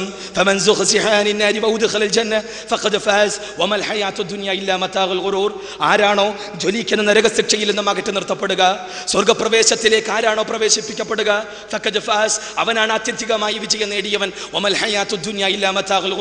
ഈ ജീവിതം, ഈ ഐഹിക ജീവിതം വഞ്ചനയുടെ വിഭവമാണെന്ന് നിങ്ങൾ ഓരോരുത്തരും തിരിച്ചറിയണമേ എന്ന് ഖുർആൻ 3-ാം അധ്യായം ആലി ഇമ്രാനിന്റെ 185-ാമത്തെ വചനത്തിലൂടെ ലോകത്തെ താക്കീത് ചെയ്യുമ്പോൾ നമ്മൾ മനസ്സിലാക്കണം, നീതിയുടെ സമ്പൂർത്തീകരണം നടക്കുന്നത് അവിടെയാണ്. മനുഷ്യന്റെ കർമ്മങ്ങൾക്ക് പൂർണ്ണമായ നീതി ലഭിക്കണമെങ്കിൽ അത് പടച്ചതമ്പുരാന്റെ കോടതിയിലാണ് നീതി പൂർണ്ണമായി ലഭിക്കുക. അതുകൊണ്ട് തന്നെ മനുഷ്യ മനസ്സിന്റെ തേട്ടമാണത്. സ്വർഗനരകങ്ങളെക്കുറിച്ചുള്ള പരാമർശങ്ങൾ നിരവധി മറ്റുതര ദാർശനിക പ്രമാണങ്ങളിലുണ്ടെങ്കിലും അതിൽ നിന്ന് വിരുദ്ധമായ പുനർജന്മ ചിന്തകളും ആദിവായ ചിന്തകളും അവിടെ നമുക്ക് കാണാൻ കഴിയുന്നു. എന്നാൽ മനുഷ്യന്റെ കർമ്മങ്ങൾക്ക് പൂർണ്ണമായ പ്രതിഫലം നൽകപ്പെടുന്ന ഒരു ലോകം വേണം, ഒരു കോടതി ഉണ്ടാവണം. ആ കോടതിയുടെ അധിപതി നീതിമാനാകണം, അവൻ കാരുണ്യവാനാകണം, അവൻ നീതി നടപ്പാക്കുന്നവനാകണം. സട്ടാവായ പടച്ചതമ്പുരാൻ നീതിമാനാണെങ്കിൽ മനുഷ്യന്റെ കർമ്മങ്ങൾക്ക് ഇവരുടെ പൂർണ്ണമായ പ്രതിഫലം നൽകപ്പെടുന്നില്ല എങ്കിൽ നാളെയുടെ ലോകത്തെങ്കിലും പൂർണ്ണമായി ലഭിച്ചേ തീരൂ. അതുകൊണ്ട് തന്നെ നാളെയുടെ ലോകത്ത് നീതിപൂർവമായ രക്ഷയും ശിക്ഷയും ലഭിക്കണമെങ്കിൽ, നാളെയുടെ ലോകത്ത് ശാന്തിയും സമാധാനവും ലഭിക്കണമെങ്കിൽ, നാളെയുടെ ലോകത്ത് മോക്ഷം ലഭിക്കണമെങ്കിൽ, നാളെയുടെ ലോകത്ത് ശാശ്വത രക്ഷ നേടിയെടുക്കണമെങ്കിൽ സട്ടാവായ ഉടയ തമ്പുരാനെ സ്വന്തത്തെ സമർപ്പിക്കുക, അവന്റെ കൽപ്പനകളും നിർദ്ദേശങ്ങളും അനുസരിച്ച് ജീവിതം വിമലീകരിക്കുക, അവൻ ധർമ്മ സംസ്ഥാപനത്തിനായി നിയോഗിച്ച പ്രവാചകന്മാരെ ആദരിക്കുകയും ബഹുമാനിക്കുകയും അവരിലൂടെ അവതരിപ്പിക്കപ്പെട്ട വേദഗ്രന്ഥങ്ങളെ ആദരിക്കുകയും അതിൻ്റെ ആശയങ്ങളെ മുറുകെ പിടിക്കുകയും ഒടുവിൽ ഇന്ന് നിലകൊള്ളുന്ന വിശുദ്ധ ഖുർആൻ അതിനെ അറിയാനും പഠിക്കാനുള്ള മനസ്സുണ്ടാകണം. ഞാൻ പറഞ്ഞു വന്നത്, ഇസ്ലാമിനെ സംബന്ധിച്ചിടത്തോളം അത് ശാന്തിയുടെയും സമാധാനത്തിൻ്റെയും ആദർശ പ്രസ്ഥാനമാണ്. അത് ശാശ്വത രക്ഷയുടെ മാർഗമാണ്, അത് മോക്ഷത്തിൻ്റെ മാർഗമാണ്. അതുകൊണ്ട് തന്നെ വിശുദ്ധ ഖുർആൻ പറയുന്നത് വല്ലാഹു യദ്ഉ ഇലാ ദാരിസ്സലാം, സമാധാനത്തിന്റെ ഭവനത്തിലേക്കാണ് സട്ടാവ് മനുഷ്യരെ നിങ്ങൾ ക്ഷണിക്കുന്നത്. അതോടൊപ്പം തന്നെ വിശുദ്ധ ഖുർആൻ 4-ാം അധ്യായം നിസാഇന്റെ 24-ാമത്തെ വചനത്തിൽ പറയുന്നു വമാ യഅമൽ മിനസ് സ്വാലിഹാത്തി മിൻ ദക്കരിൻ വഉൻസ വഹുവ മുഅ്മിൻ ഫഉലൈക യദ്ഖുലൂനൽ ജന്നത വലാ യുളമൂന നകീറ. ആണായിരുന്നാലും പെണ്ണായിരുന്നാലും വിശ്വാസത്തിൽ അധിഷ്ഠിതമായി സൽക്കർമ്മങ്ങൾ പ്രവർത്തിക്കുന്നുവെങ്കിൽ അവരാണാകട്ടെ പെണ്ണാകട്ടെ സ്ത്രീയാകട്ടെ പുരുഷനാകട്ടെ അവരുടെ കർമ്മങ്ങൾക്ക് പൂർണ്ണമായ പ്രതിഫലം നൽകപ്പെടും, ഒരു തരിമ്പും അവരുടെ അനീതി കാണിക്കപ്പെടുകയില്ല എന്ന്. അതുകൊണ്ട് സട്ടാവായ ദൈവം തമ്പുരാനെ സ്വന്തത്തെ സമർപ്പിക്കുക, ആ സമർപ്പണത്തിന്റെ ആദർശ പ്രസ്ഥാനത്തിന്റെ വക്താവാകുക. വിശുദ്ധ ഖുർആൻ പറഞ്ഞത് വമൻ യബ്തഗി ഗൈറൽ ഇസ്ലാമി ദീനൻ ഫലൻ യുഖ്ബല മിൻഹു വഹുവ ഫിൽ ആഖിറതി മിനൽ ഖാസിരീൻ. ആരാണോ സട്ടാവായ പടച്ചതമ്പുരാനോടുള്ള സമ്പൂർണ്ണ സമർപ്പണത്തിന്റെ ശാന്തിയുടെ സമാധാനത്തിന്റെ ആദർശ പ്രസ്ഥാനത്തെ അല്ലാതെ മറ്റാദർശത്തെ സ്വന്തം ആദർശമായി സ്വീകരിക്കുന്നത് എങ്കിൽ അവനിൽ നിന്ന് അതൊരിക്കലും സ്വീകരിക്കപ്പെടുകയില്ല. മാത്രമല്ല നാളെയുടെ ലോകത്ത് അവൻ നഷ്ടക്കാരുടെ കൂട്ടത്തിൽ അംഗമായി തീരുമെന്നുള്ള ഗൗരവമായുള്ള സാരോപദേശമാണ് ഖുർആൻ 3-ാം അധ്യായം ആലി ഇമ്രാനിന്റെ 85-ാമത്തെ വചനത്തിലൂടെ പറയാനുള്ളത്. അതുകൊണ്ട് തന്നെ ഏതൊരു മതത്തെയും നമ്മൾ പഠിക്കേണ്ടതും അറിയേണ്ടതും വിലയിരുത്തേണ്ടതും വിമർശിക്കുകയാണെങ്കിൽ വരെ കേവലം BBC-യും CNN-ഉം പത്രത്താളുകളും ആ മതങ്ങളെക്കുറിച്ച് എന്തു പറയുന്നു, എന്ത് വിശദീകരിക്കുന്നു, അതിൻ്റെ അടിസ്ഥാനത്തിലാകരുത് ഏതൊരു മതത്തെയും നമ്മൾ അറിയേണ്ടത്, പഠിക്കേണ്ടത്, വിലയിരുത്തേണ്ടത്.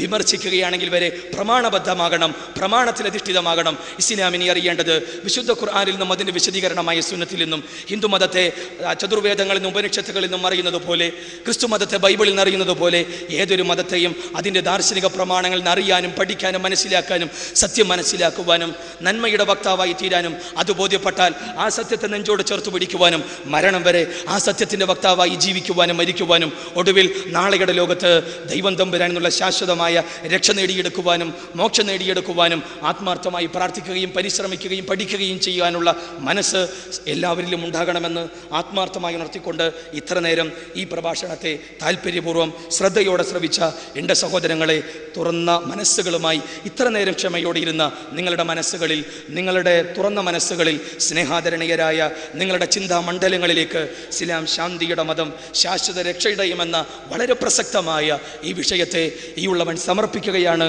സൃഷ്ടിപരമായ ചിന്തകൾക്ക് വിധേയമാക്കിക്കൊണ്ട് മനസ്സിൽ മുട്ടിടുന്ന സംശയങ്ങൾ തുറന്നു ചോദിച്ചുകൊണ്ട്, വിമർശനങ്ങളുണ്ടെങ്കിൽ അത് തുറന്നു ചോദിച്ചുകൊണ്ട്, തെറ്റിദ്ധാരണകളുണ്ടെങ്കിൽ അതും ചോദിച്ചുകൊണ്ട് തെറ്റിദ്ധാരണകൾ അകറ്റണമേ. സത്യാവസ്ഥ ബോധ്യപ്പെട്ടുകൊണ്ട് മനസ്സ് സന്തോഷത്തോടെ എല്ലാ രീതിയിലും ഈ മീറ്റിങ്ങിനെ, ഈ രീതിയിലുള്ള ചർച്ചകളെ നല്ല രീതിയിൽ ഉപയോഗപ്പെടുത്തണമേ എന്ന് ആത്മാർത്ഥമായി ഉണർത്തുകയാണ്. മനസ്സുകളെ ഇണക്കുവാനും അടുപ്പിക്കുവാനുമുള്ള ഈ സംഗമങ്ങളെ എല്ലാ അർത്ഥത്തിലും നിങ്ങൾ ഉപയോഗിക്കണമേ, ഈ അവസരം പാഴാക്കരുത് എന്ന് തുറന്ന മനസ്സുമായി താല്പര്യപ്പെട്ടുകൊണ്ട് നിർത്തുകയാണ്. സർവാധിനാഥനായ പടച്ചതമ്പുരാൻ സത്യമായി മനസ്സിലാക്കുവാനും സമൂഹത്തിൽ ശാന്തിയും സമാധാനവും പുനഃസ്ഥാപിക്കുവാനും അനുഗ്രഹിക്കുമാറാകട്ടെ എന്ന് പ്രാർത്ഥിച്ചുകൊണ്ട് നിർത്തട്ടെ. വാഹദ അഅ്വാന അനിൽ ഹംദുലില്ലാഹി റബ്ബിൽ ആലമീൻ. വസ്സലാമു അലൈക്കും വറഹ്മത്തുള്ളാഹി. ഇസ്ലാമിക പ്രബോധനം ഓരോ മുസ്ലിമിൻ്റെയും ബാധ്യതയാണ്. ഈ ബാധ്യത നിർവഹിക്കുന്നതിന് വേണ്ടിയുള്ള ഒരു കൂട്ടായ്മയാണ് നിച്ച് ഓഫ് ട്രൂത്ത്.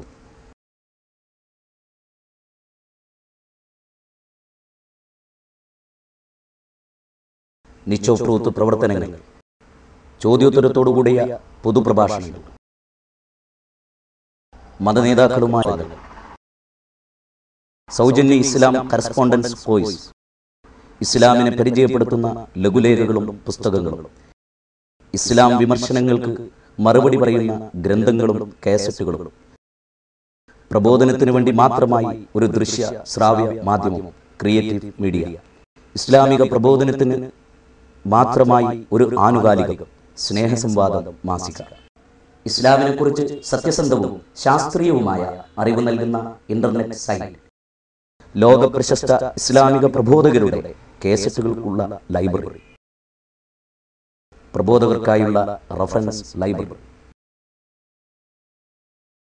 പ്രബോധന പരിശീലന ക്യാമ്പുകൾ, ദഅവ വർക്ക്ഷോപ്പുകൾ,